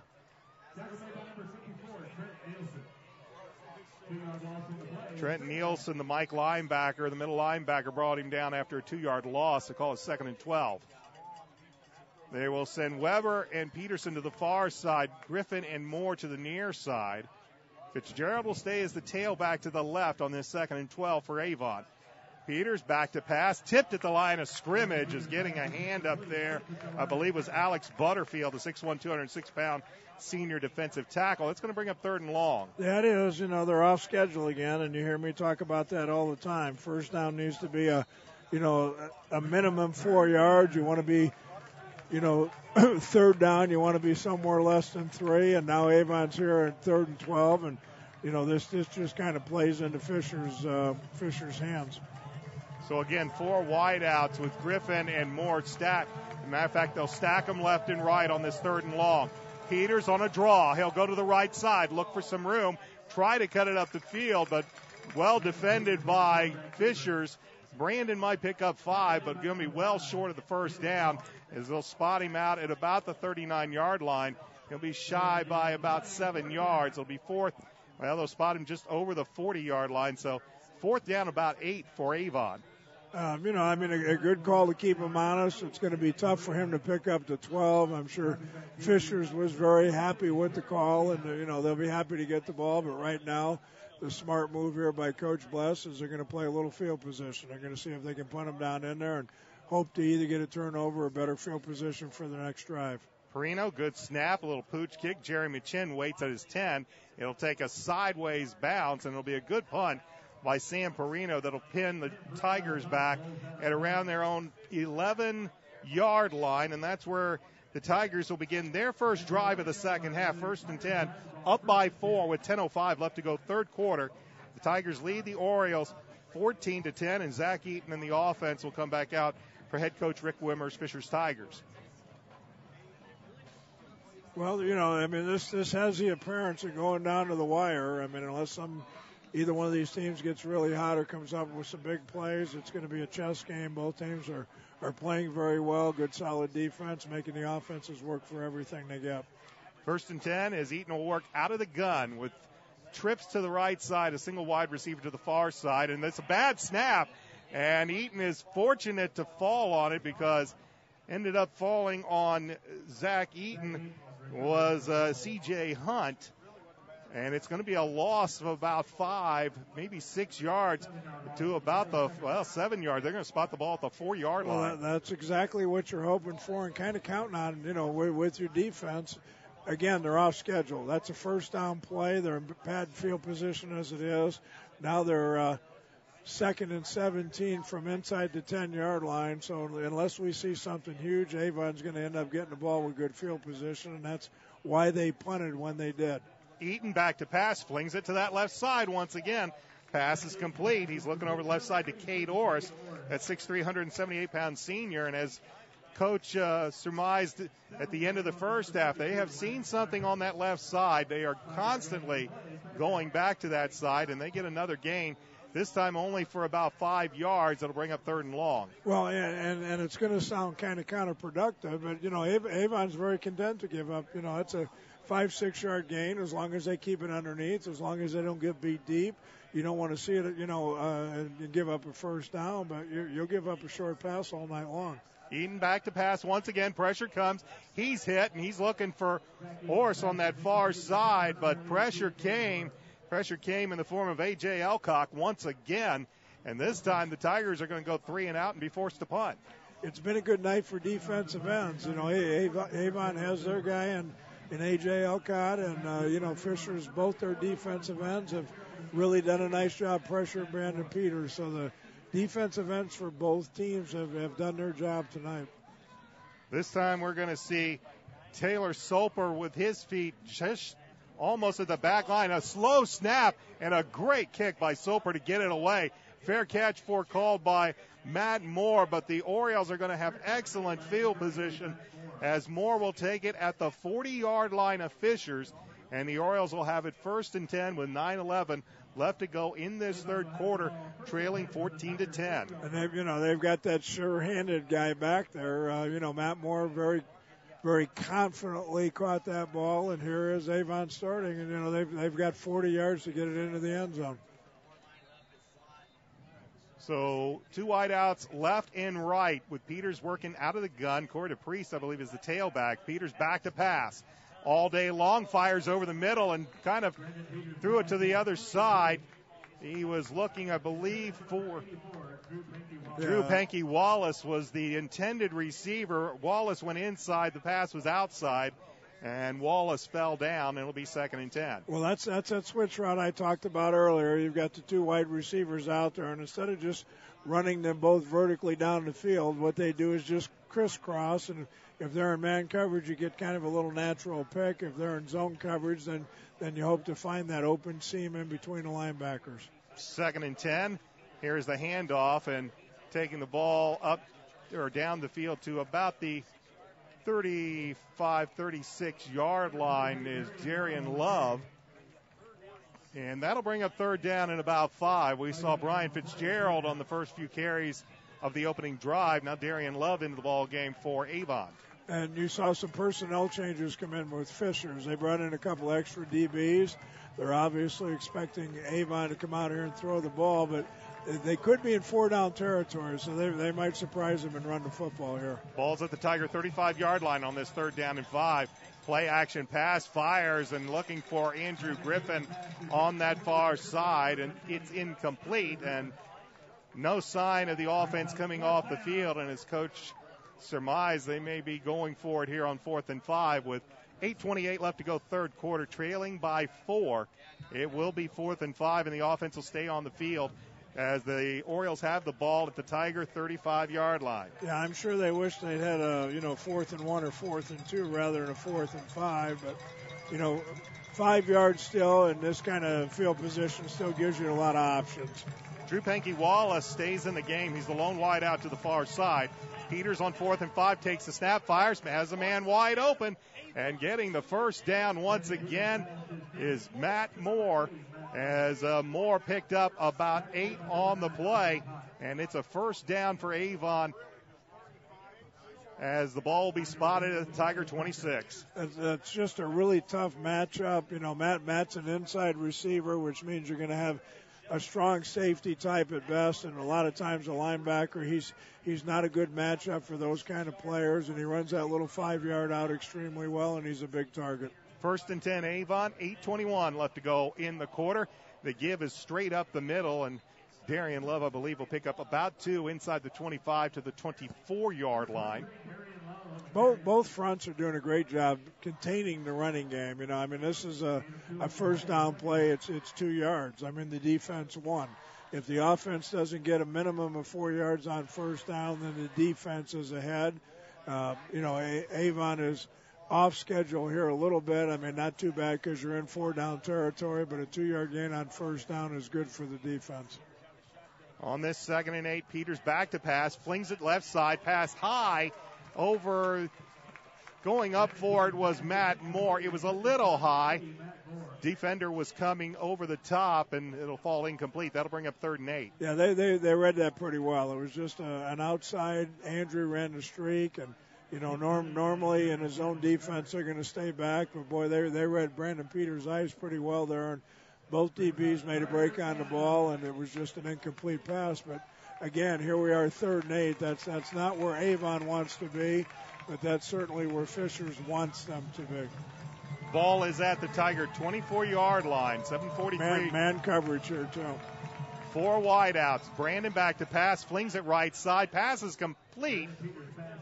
Falling down on that far side is Harrison Weber. As soon as he caught the ball, he'll be shy of the first down by about 2 yards. And now decision time for Coach Mark Bless. He's watched San Perino kick a 35-yard field goal earlier, but he's going to leave the offense out with its 4th and 2 with the ball at the Tiger 18-yard line. Yeah, this is a big turning point in the game here. If Fishers makes the stop, the momentum goes their way. If Avon makes it, they keep this drive alive.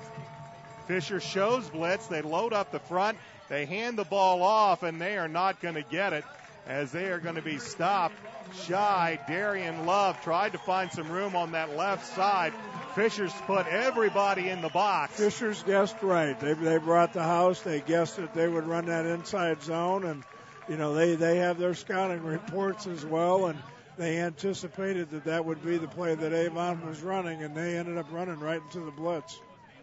So it's a turnover on downs for the Orioles, and the Fishers defense holds. They'll have it 1st and 10, however, at their own 17-yard line as Zach Eaton in the offense returns. 7:02 left to go in this third quarter. It's the defenses that are doing the number here to begin the second half. As Eaton will bend under center. This time the backs are in an I. He will hand off to the tailback, Trevor Newman, and this is the first time we've seen them in a pure I formation. They've gone offset I a couple of times.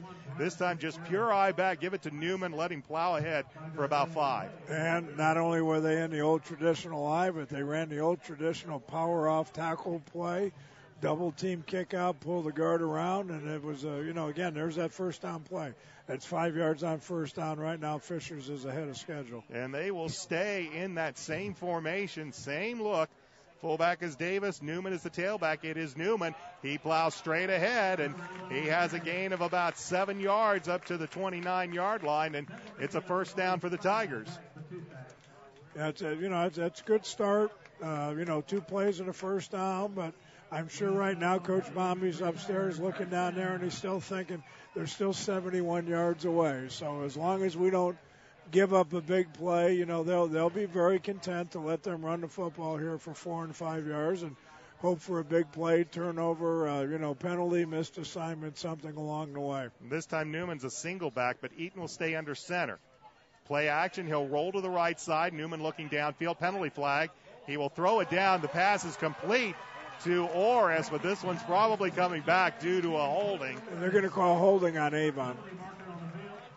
And indeed, it is holding Avon, and the pass will hold as Cade Orris is on the other end of the reception, deep into Avon territory. He was finally brought down by Lance Meyer, but not before Orris takes it all the way down to the Oriole 31-yard line. A big pickup for the Tigers. Yeah, well, that's that naked play I talked about earlier in the game. They made it look like they were running outside zone to the left, and they blocked the tight end for 2 counts and tried to release him out in the flat, and the linebacker just tackled him to the ground and unfortunately got caught.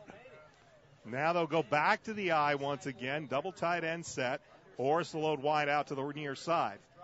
As Eaton takes a snap, gives it to Newman. Newman finds a hole right up the middle, gashing right through the heart of the Oriole defensive line, and he's not stopped until he gains about 6 yards on the play down to the 25-yard line. It'll be 2nd and 3. Well, that 4th down stop by Fisher seems to have turned the momentum around a little bit. Right now it's just power football. They're running the ball here. They had probably the longest game we've seen in the passing game tonight, probably about a 30-yarder, and now they're down inside the 25-yard line. They'll stay with that double tight end, eye back look. Here's Newman. Gets it, tries to turn the corner, will not do so, as good penetration by the Oriole defense. Matt Thompson got out there and turned the play in, and once you turn it in, you're in good shape. Timmy Osho, I believe, came in to clean that up. It's a loss of a yard back to around, just outside the 24-yard line. It'll bring up 3rd and 3 with the clock under 5 minutes left to go. Third quarter. Fisher still leads Avon 14-10, and they face a big third down here. They'll stay with the eye back, double tight end look. Orris alone wide out to the near side. Eaton under center. Eaton takes the snap, gives it to Newman. Newman's going to be brought down. A.J. Elcock came around and got around his ankles, and that allowed the rest of the Oriole defenders to penetrate and bring him down for about a 2-yard loss. Yeah, they had it covered all the way around. A.J. did chase it down from the backside, but on the front side, they're trying to run that little power play again. Avon defended it very well on the front side as well. He had no place to go. So this time it's Coach Rick Wimmer going for it on 4th down and 4 as we approach the 4-minute mark left to go. Look third for quarter. The quick pass on the left side again. They will set the eye backs. They'll bring Orris in motion. Eaton back. Play action. Looks to the right side. Has a man open. And he slips and falls at the 21-yard line. He had a first down, and he fell. Mason Davis, the fullback, out of the backfield, wide open on the little pass out to the flat. but he slipped and fell shy of the marker, and the Orioles are going to be fortunate enough to take this one on down. Boy, big break for Avon. Well-designed play. They ran the motion back in.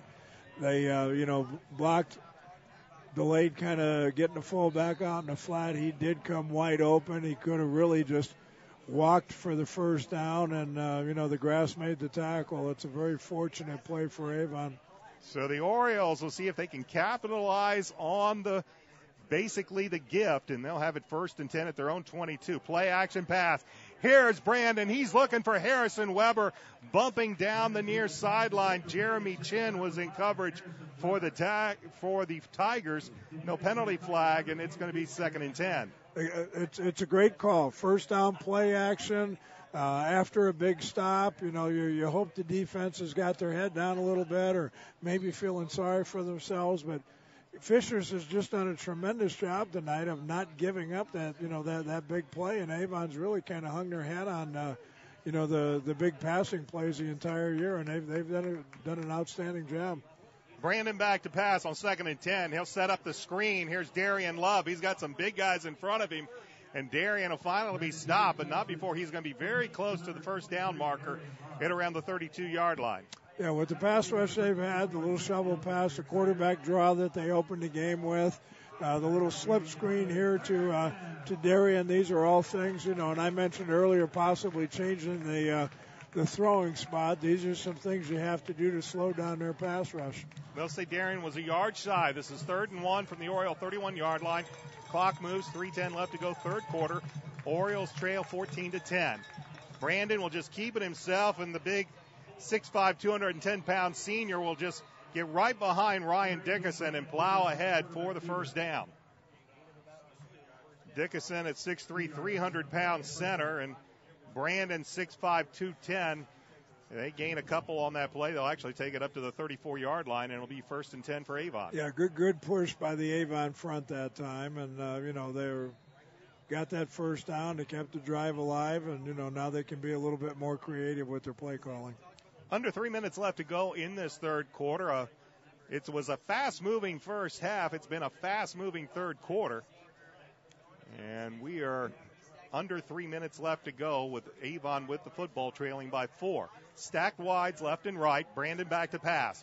Pressure comes. He fires down the field, and he was looking for Matt Moore down that far side, and Brandon looked like he's just trying to get rid of that football. Good coverage down the field. Yeah, something didn't click there. I don't know if he was just didn't see, anything and was throwing the football away, or somebody ran a route a little bit differently than he thought, because that ball was probably 20 yards maybe away from the nearest receiver.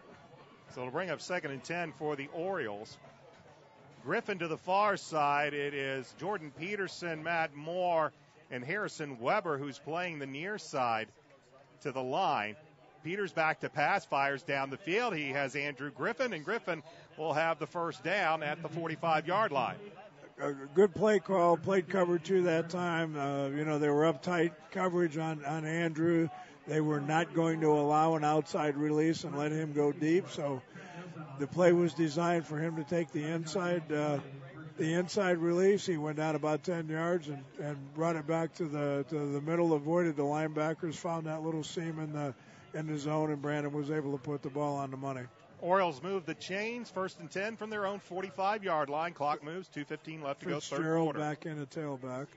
Bryant at the tailback. He'll get the call. He'll find room to the 45, 40, 35, 30. Bryant Fitzgerald, one man to beat Jeremy Chin, is going to slow him down enough to allow the defenders to come down. But Bryant Fitzgerald with another big run. Chin had him, slowed him down enough for Jalen Moss to finally come down and bring Fitzgerald down, but not before Bryant takes it all the way down to the Tiger 7. And that's the thing that Fisher's defense had been able to prevent all night long. They hadn't given up a long run. They hadn't given up a long pass.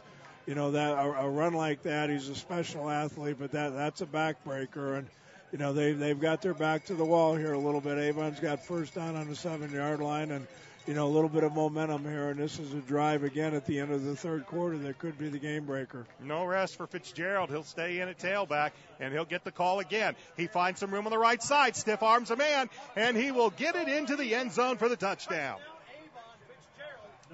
Brian Fitzgerald, they didn't even bother, didn't need to give him a rest. They just gave him the ball once again, and Fitzgerald, after the long run, runs it in from 7 yards out, and the Orioles are back out in front. Well, I know Coach Bless, would really prefer to be a two-platoon all the way, but when you've got a special athlete like, Fitzgerald, very similar to playing Andrew Griffin as a DB, sometimes you just have to let that special athlete do what he does.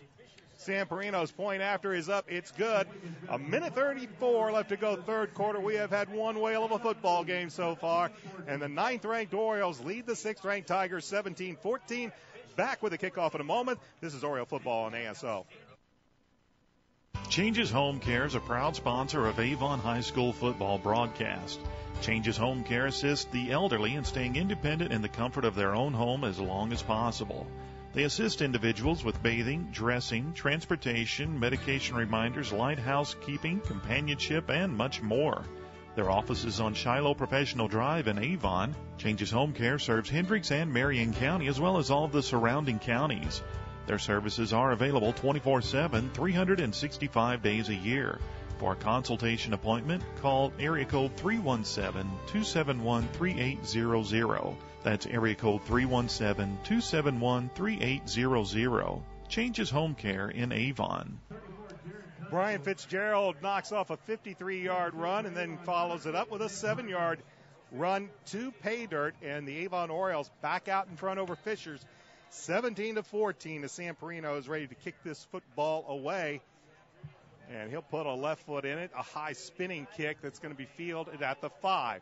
Up to the 10, to the 15, 20, 25, to the 30. R.J. Potts with a nice run, and the Tigers will have the ball 1st and 10 at their own 30-yard line. Once again, lead changes, and the Tigers find themselves trailing by 3 with 1:29 left to go in the third quarter. Alongside the Indiana Football Hall of Famer Dave Shelbourne, I'm Brian Scott. It's been a very, very fun football game to watch.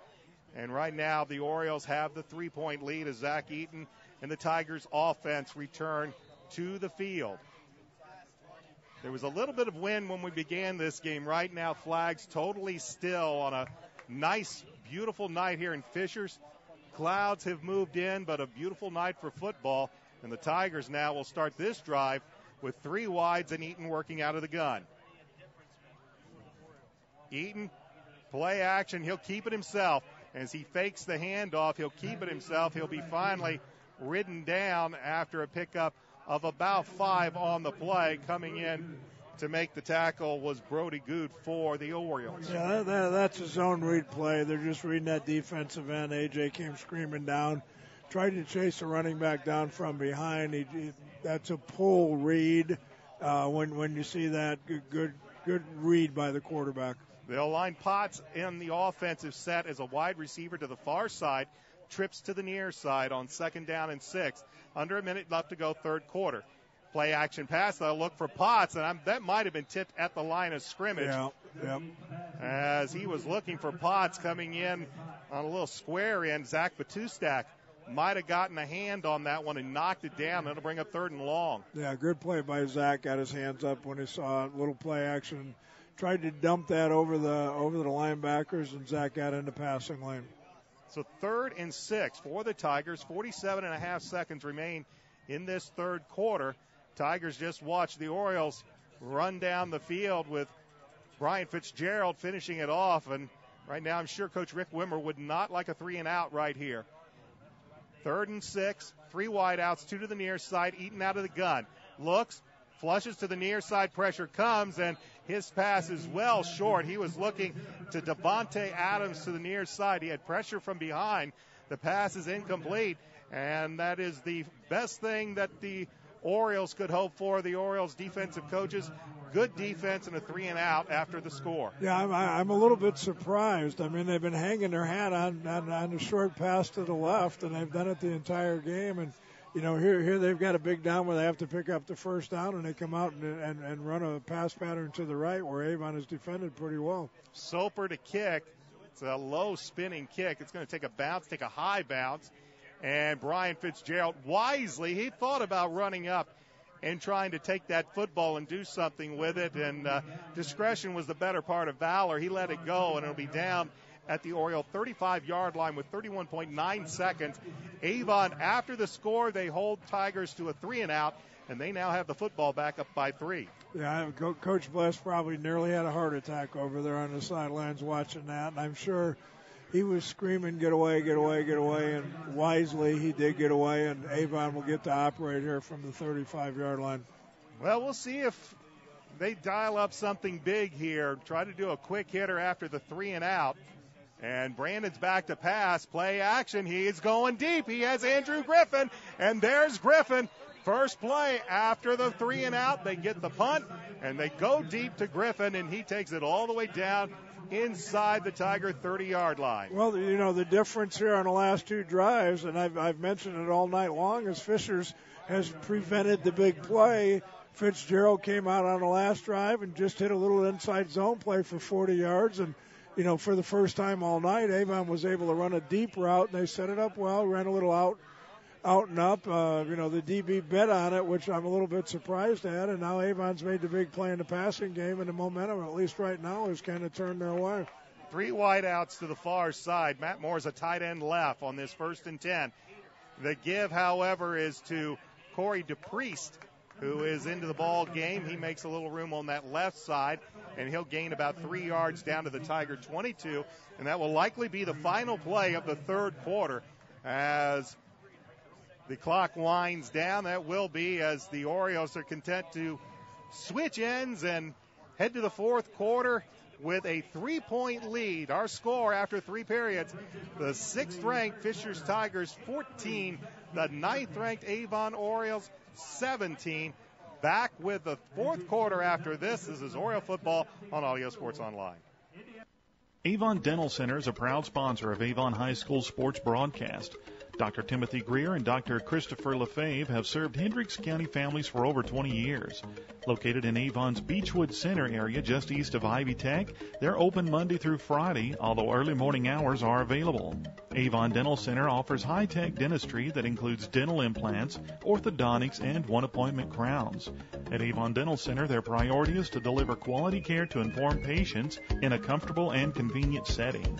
You can get more information at avondentalcenter.com or call for an appointment at 272-8100. Avon Dental Center. Avon Orioles in excellent position to begin the fourth quarter. They scored the only points in the second half in that third quarter when Brian Fitzgerald ran it in from 7 yards out.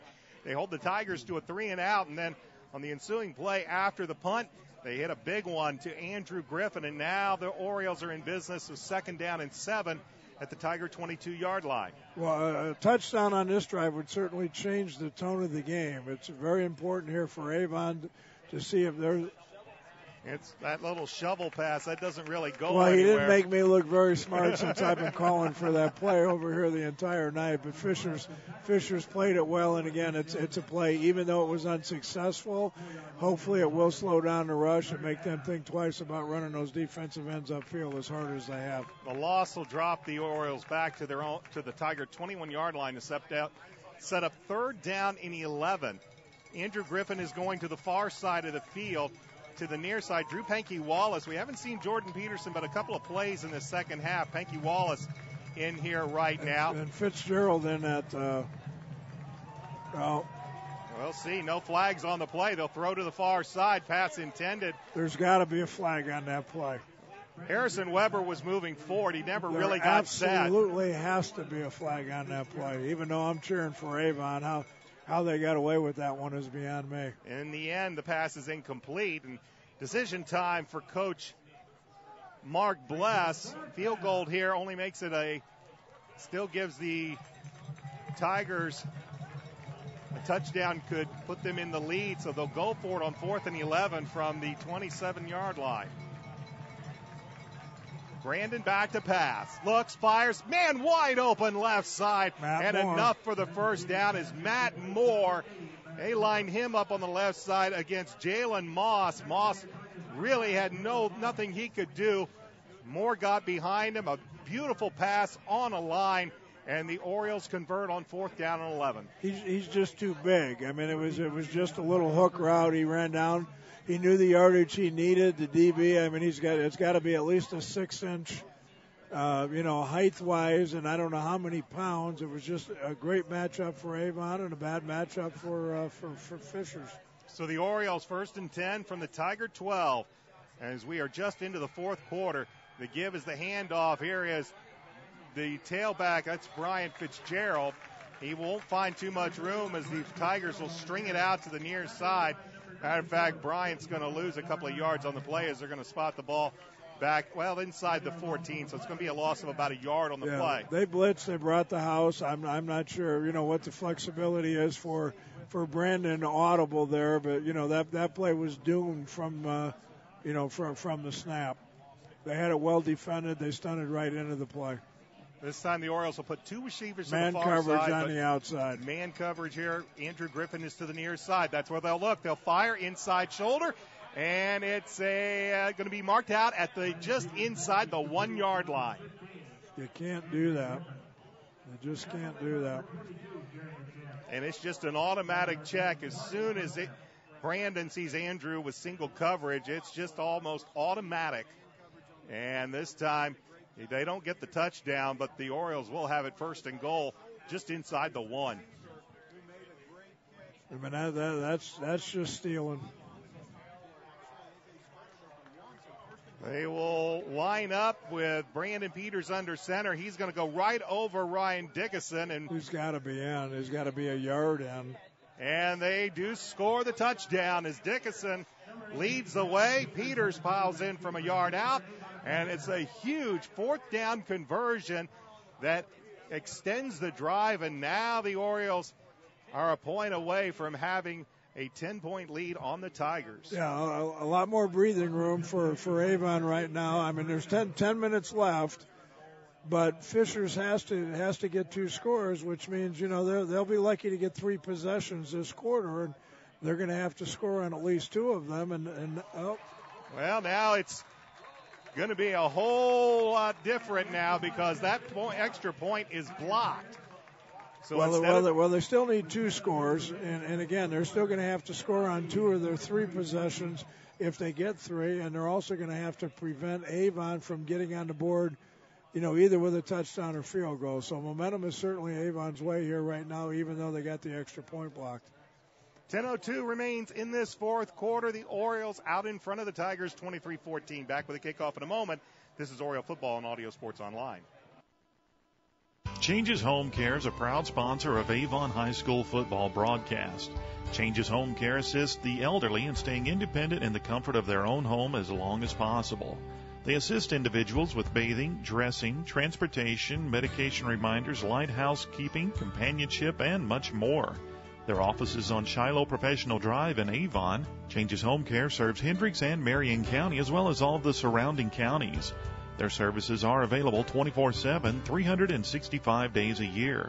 For a consultation appointment, call area code 317-271-3800. That's area code 317-271-3800. Changes Home Care in Avon.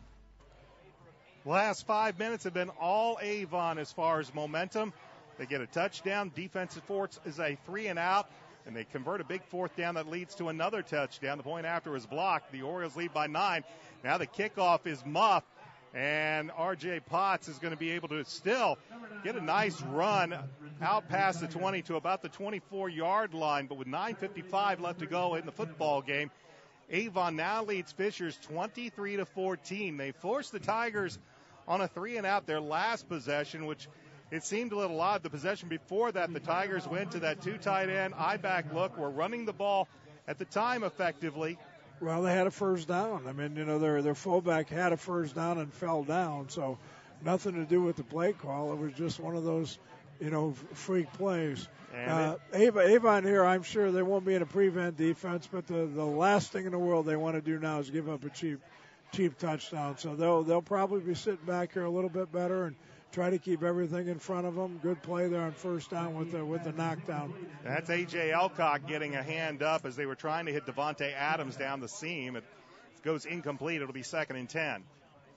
Avon's defensive line has done an exceptional job tonight of not getting knocked down and keeping their hands up and getting their hands in the throwing line. Usually when you're going to throw a quick pass like that, you have your offensive lineman block, thigh level, knee level to take the hands down, so you've got a wide open passing lane. But that time Avon was able to get the hand on the ball, and now we're 2nd and 10. Tigers have put 4 wideouts in the pattern this time. As Eaton will work out of the gun, it's a low snap. He'll have to pick it up off of the carpet, look downfield, and he finds his back and drop the ball. How lucky have we been on those kind of plays? Eaton, the snap was low. He picked it up. He had Trevor Newman out of the backfield. Wide open. Newman kind of had that carpet grab him. He had the ball for a minute, but couldn't keep control of it on the way down. It falls incomplete. It'll be 3rd and 10. I'll tell you what, if this game ends up, the way it is right now, they're going to be sitting in that film room tomorrow morning, and just rip their heart out on a couple of these plays where they've had wide open guys and just haven't made the play. It'll be 3rd and 10. Eaton gets pressure. He looks. He's firing near side. He's looking for R.J. Potts. R.J. Potts was double covered here on the near side. Coverage by Lance Meyer and Bryant Fitzgerald, but good pressure by the Oriole front line. And the Tigers, once again, 3 and out, are going to have to punt the football. Yeah, couldn't have been a better series for Avon. And, Avon's going to get the ball here now and milk as much time of the clock. I mentioned Fishers would be lucky to get 3 possessions here in the last 10 minutes. That's their first one. They're coming up empty. And that means if they're lucky enough to get the ball 2 more times, they're going to have to take it in and score. Moore will call for the fair catch at about the 40-yard line. And as Coach mentioned, if you take a look at the last, let's say 7 minutes of game clock action, Fishers has had 2 times where they could have extended drives.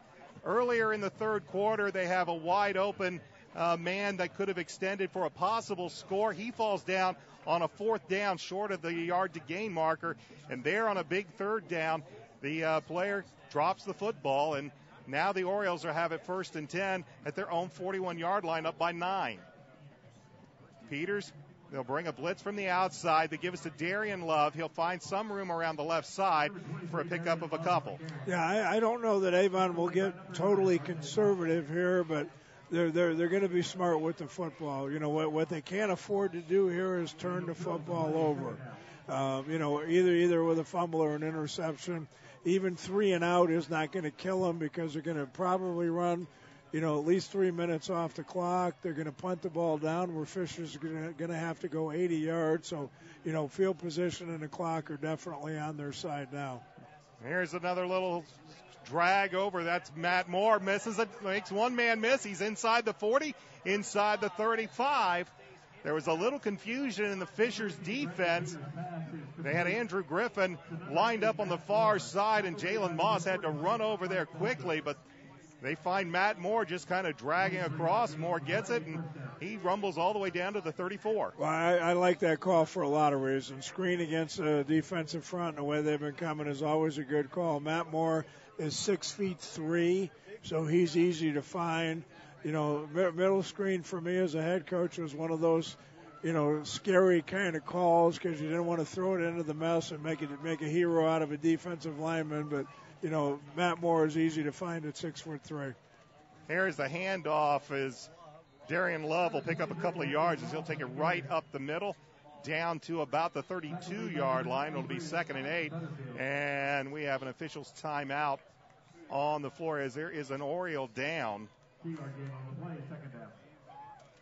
As we take a moment to look to see who that is, we'll take a timeout as well. 8:21 left to go 4th quarter. Avon out in front of Fishers 23-14. Back in a moment. This is Oriole Football on Audio Sports Online.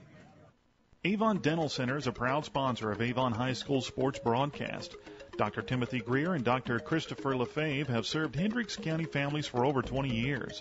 Located in Avon's Beechwood Center area just east of Ivy Tech, they're open Monday through Friday, although early morning hours are available. Avon Dental Center offers high-tech dentistry that includes dental implants, orthodontics, and one-appointment crowns. At Avon Dental Center, their priority is to deliver quality care to informed patients in a comfortable and convenient setting. You can get more information at avondentalcenter.com or call for an appointment at 272-8100. Avon Dental Center. Andrew Reed was the injured Oriole, the 5'10", 260-pound senior in at left guard. He left under his own power. That's a good sign, and the Orioles will have it second down and a long 7 from about the Tiger 32-yard line, 8:21 remaining in the fourth quarter. Avon with a 9-point lead and the football. The defense has been absolutely outstanding in this second half. A little good luck goes a long way as well, but the Orioles have the 9-point lead and the football. Brandon working out of the gun. 3 wide outs, 2 to the near side. As Brandon waits for the snap. And the play clock, this is not a delay of game, but it is a dead ball illegal procedure penalty. So Brandon took the play clock down to about 2 seconds, but unfortunately somebody on that Oriole offensive line flinched, and it's going to cost Avon 5 yards back to about the 36-yard line, where it'll be second down and about 12. And that's fine. We're running the clock off. We get an extra play. We're down under 8 minutes right now. We have the ball, which means Fishers doesn't. The clock is more important here than putting more points up on the board. Clock moves, 7:50 left to go in this football game.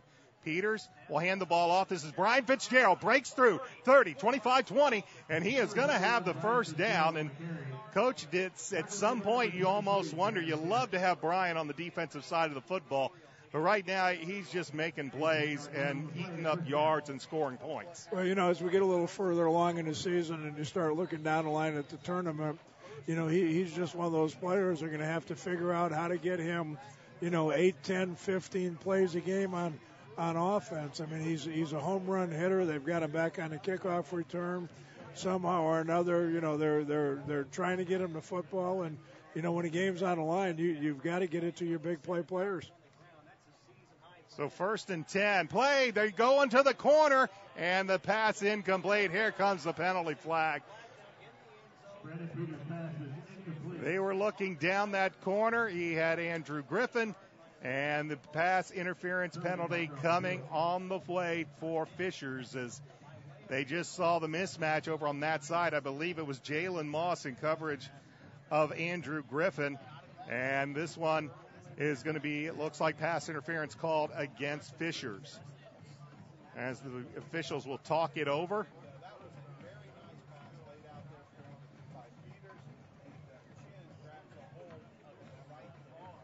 And we still wait. Pass interference called against the Tigers. So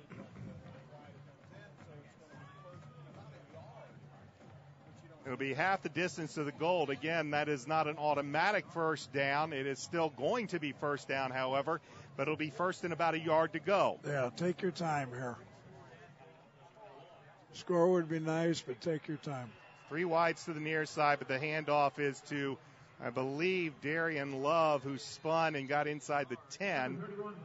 It is Fitzgerald with the carry, and he gets the first down to about the Tiger 8-yard line, where it'll be first and goal, Avon at the 8, and Orioles really could be putting a nail in a coffin here. Still 7 minutes and 10 seconds left to go in the football game, and the clock is running. The clock is running, and a touchdown here could really put the Tigers up against the proverbial wall. And they are down by 2 scores as is. And yeah, but a touchdown and extra point still leaves them at 2 scores, so run the clock. They give us to Fitzgerald. He'll spin off the left side, and he's going to get it inside to about the 5 to the 4-yard line, as R.J. Potts managed to get a hand on Fitz's ankle, but Fitz takes it inside the 5 to the 4-yard line, second and goal Avon, And that clock continues to move. We're under 6 minutes and 30 seconds left to go in the game. All right, you can score on this play now. We've run some time off the clock. Fitzgerald will stay in. The Orioles will put 3 wide outs, 2 to the near side. Griffin works the slot. Peters back to pass. Looks, throwback screen, and he just throws this one away. He was looking for Corey DePriest, who was actually the tailback on that play.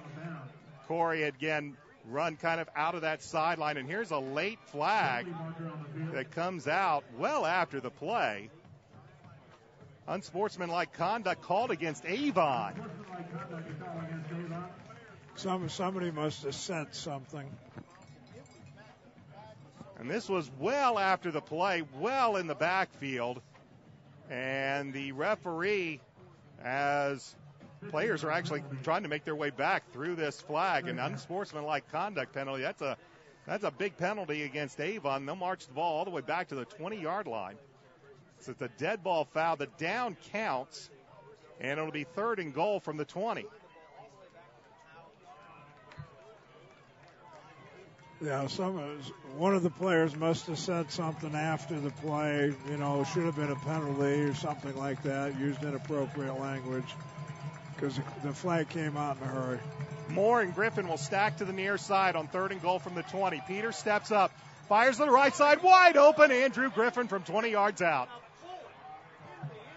3rd and 20, no problem.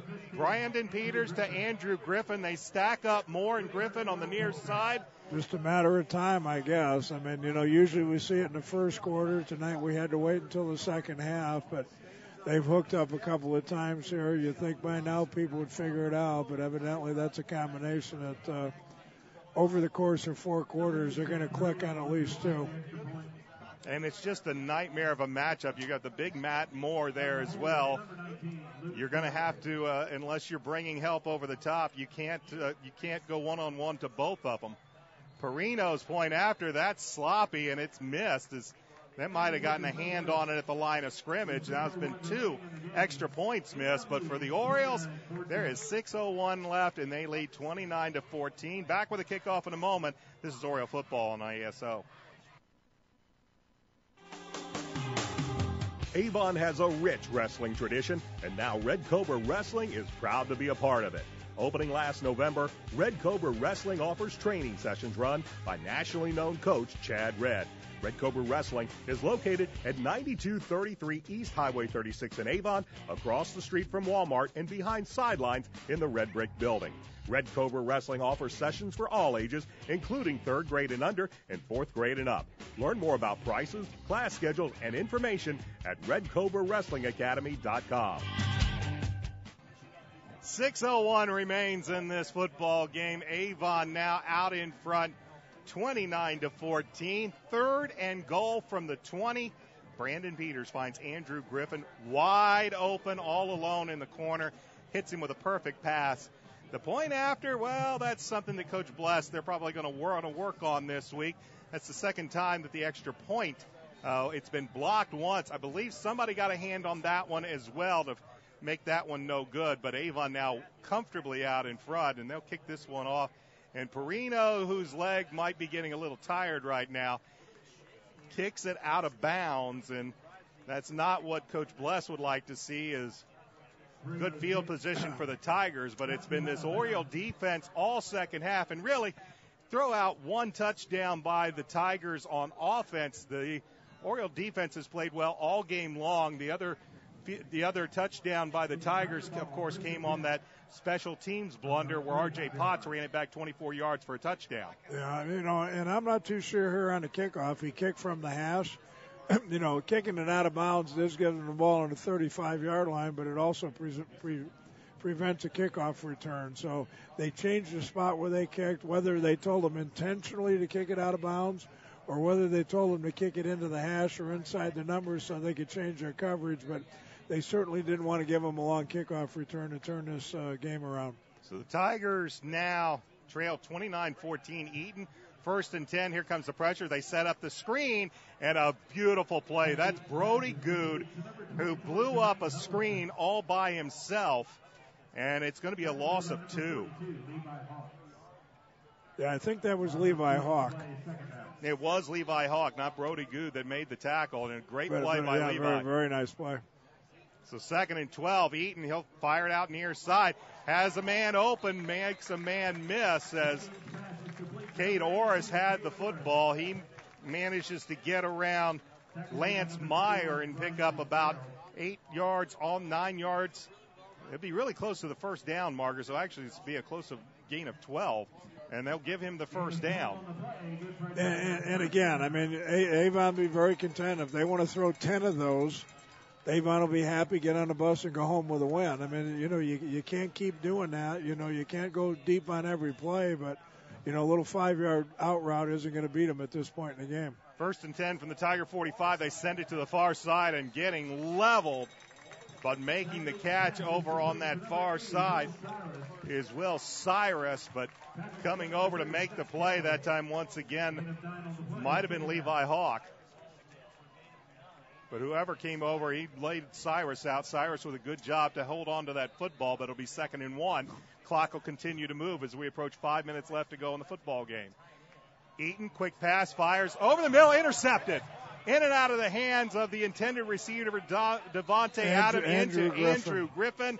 And the Orioles get the turnover late in the football game and will have the ball 1st and 10 from their own 35-yard line. So Devontae Adams, the intended receiver, quick pass. He got a hand on it, but tipped it up, and Andrew Griffin with those wide receiver hands, he just hauled it in, and wisely, instead of trying to run around or anything with it, just put a knee down to avoid maybe losing the football on a hit. And now the Orioles have it 1st and 10 at their own 35-yard line. 4:55 remains in the football game. Avon up 29-14. Peters hands the ball off. I believe that's Fitz. We'll see who comes out from underneath. It is Darian Love, the ball carrier, as he takes it right into the teeth of the defense. No gain on the play, but the clock continues to move. We have 4 minutes and 36 seconds remaining. Yeah, they'll snap this ball with under 4 minutes to go in the game.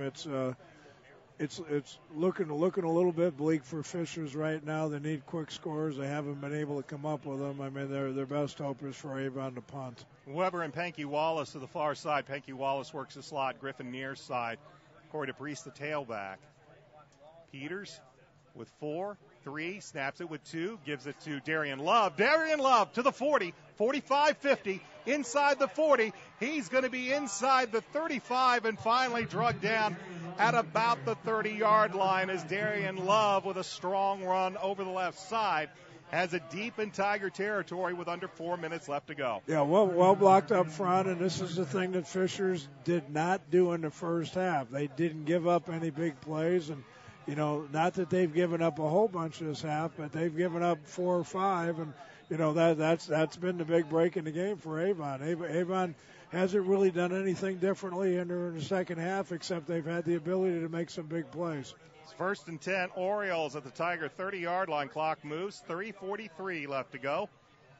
And Avon is going to be having a very, very heavy bus ride back home, as here's the handoff to Love, finds some room over the right side, and little to no gain on the play, but the clock will continue to run. And the big thing that really happened, especially here in that third quarter, when we saw Brian Fitzgerald run that 50-yard run that took it down into the 7, it took a very loud crowd here at Fishers on homecoming night. They have been on their hands for the entire second half. You wouldn't know that this is one of the louder crowds in the HCC, because they have not had a lot to cheer about here in this second half. Well, Avon hasn't made any mistakes. We Peters rolls. He actually finds Matt Moore. I'm not sure he was trying to complete the pass as much as roll away from the pressure, but Matt Moore was there, went down, got it, and timeout is going to be called by Fishers. They were about ready to point to Avon. I couldn't imagine Coach Bless wanting a timeout for anything. With 2:42 left to go in the football game, up 29-14. But since they're going to take a timeout, we'll take a timeout as well. You're watching Oriole football on Audio Sports Online. Reynolds Body Shop is a proud sponsor of Avon football broadcast. They are conveniently located at 4325 West Washington Street in Indianapolis, just 4 stoplights east of 465. Their phone is 317-243-2372, and they are open Monday through Friday from 7:30 a.m. to 5 p.m. Reynolds has been family-owned and operated for 30 years, specializing in collision repair. Reynolds Body Shop is also an insurance work specialist. Learn more about them on the web at www.reynoldsbodyshop.com.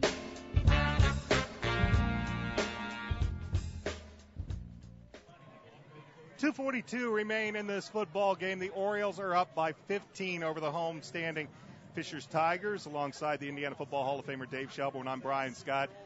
Fishers takes a timeout. When we resume play, the Orioles will have it 3rd down and 11 from their own 31-yard line. With the clock again showing 2:42, they'll hand it off to Darian Love. Love will look for a little room left side. They'll take it inside about the 30-yard line, and they're going to take it inside 2 minutes, and that's what's more important right now. They will look over to the sideline to see if Coach Wimmer will elect to use a timeout. He will not.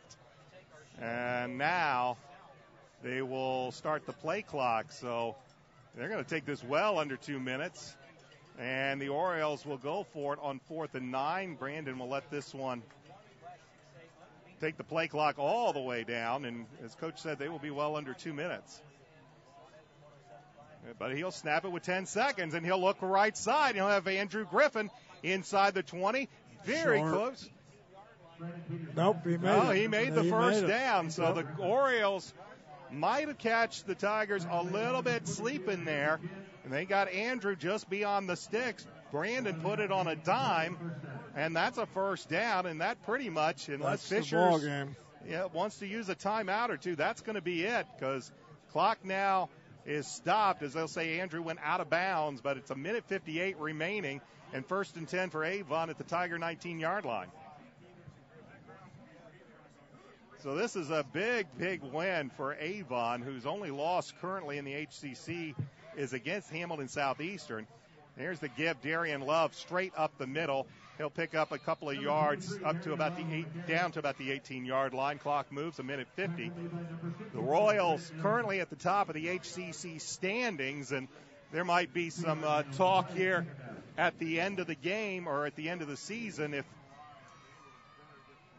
things hold to form as the rest of the season progresses, and Avon might be wondering about those final 11 points in the final minute at Hamilton Southeastern on a very, very late, stormy beginning to a night 3 weeks ago.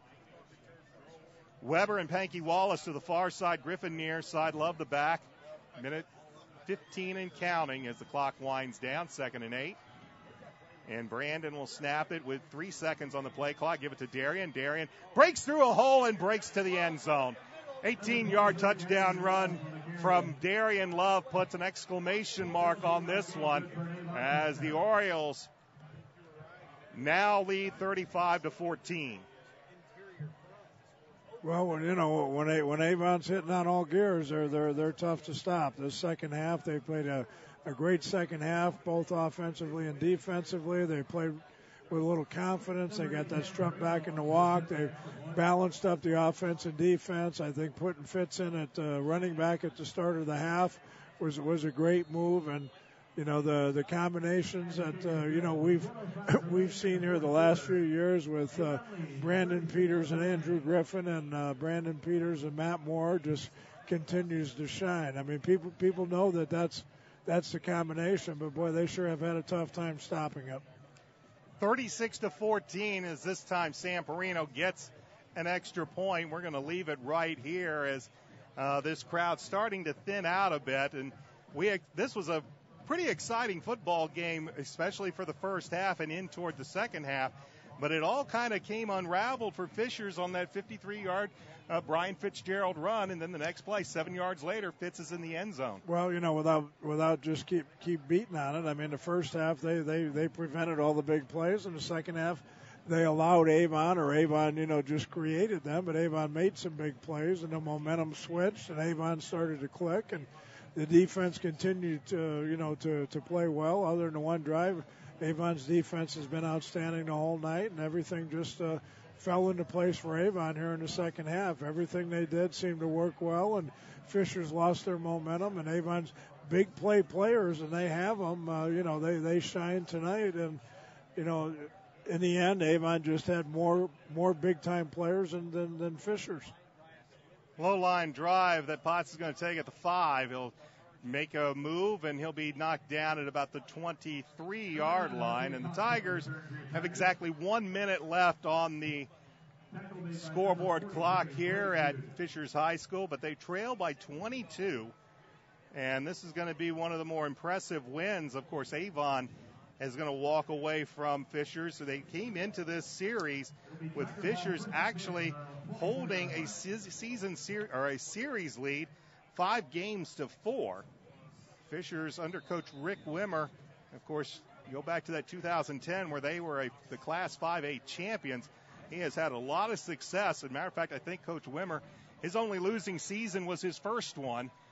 He has run off a lot of successful games here and a lot of successful seasons as they're just going to hand this ball off, and Avon's going to stack it up for a loss. And Coach Wimmer is evidently going to let this one just kind of play itself out. But a big win in a hostile environment, a tough place to play, and Avon's going to have a pretty happy bus trip all the way back to the west side. I would say coming into this game, most people would have considered it kind of a toss-up game, and the fact that we were playing at Fishers might have given them the advantage. But this second half, Avon has just done everything they wanted to do and totally dominated play for both quarters.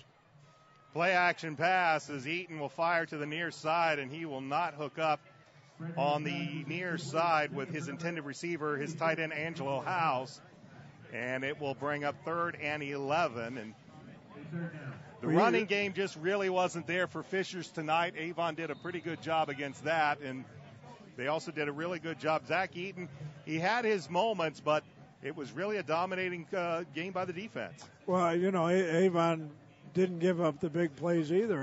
Avon's played hard. They've kept everything in front of them. They've been pretty sure tacklers.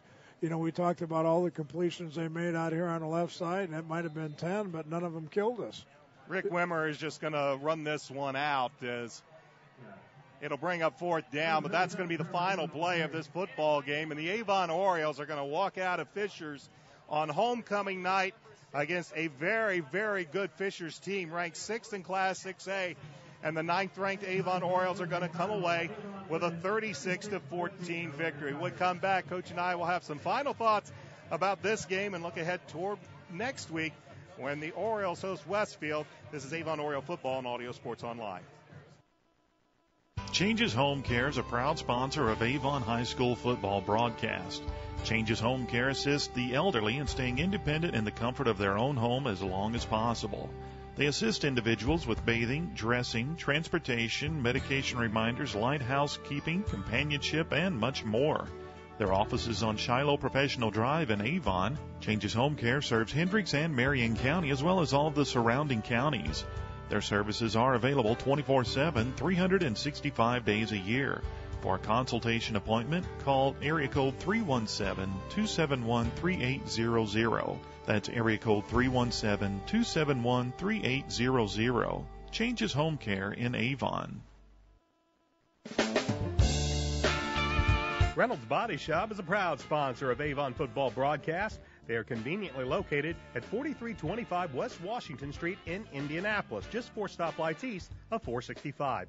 Their phone is 317-243-2372, and they are open Monday through Friday from 7:30 a.m. to 5 p.m. Reynolds has been family-owned and operated for 30 years, specializing in collision repair.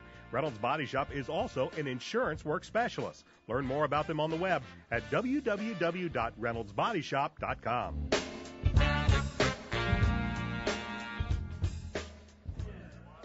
Welcome back to Fishers High School, where the Avon Orioles have defeated the Tigers on homecoming night by the score of 36-14. Tigers led this game at the half, 14-10, and really the second half got off slowly for both teams offensively. Neither team really able to move the ball very well. But it was a Brian Fitzgerald run for about 53 yards that set up the first touchdown for the Orioles in the second half.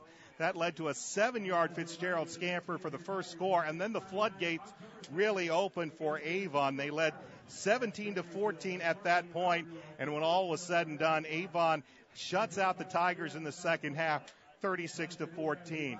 Too many big plays for the Orioles. For the Tigers, Coach Rick Wimmer, as Coach Shelbourne said, he's going to look at a couple of plays here and there, wide open plays that either a receiver falls down short of the yard to gain on fourth down.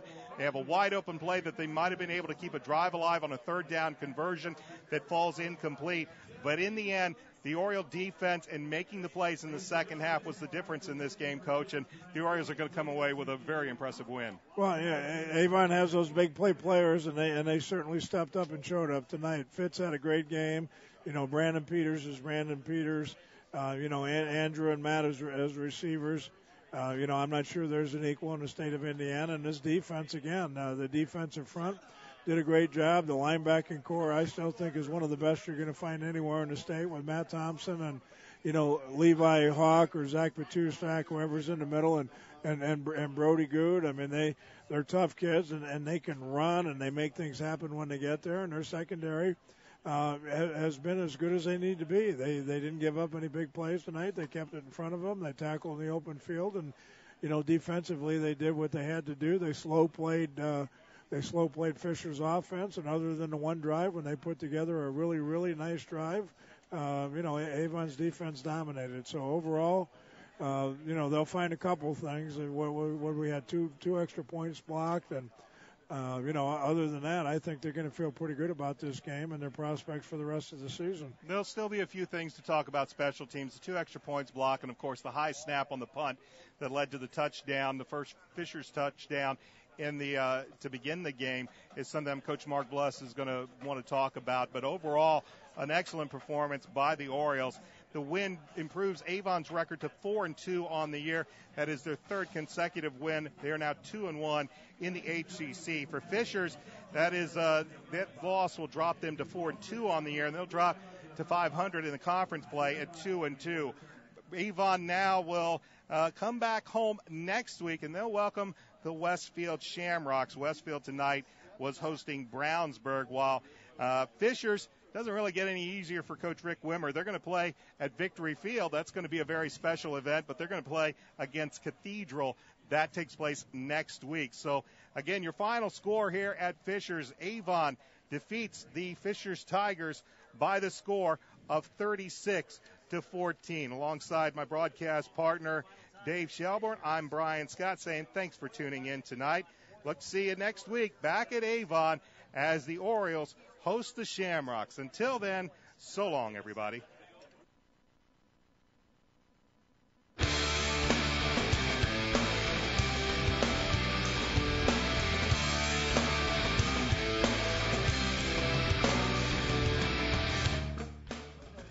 Avon Varsity Football on Audio Sports Online has been brought to you by Reynolds Body Shop, McNamara Florist, Avon Dental Center, Changes Home Care, Red Cobra Wrestling, and Citywide Paving.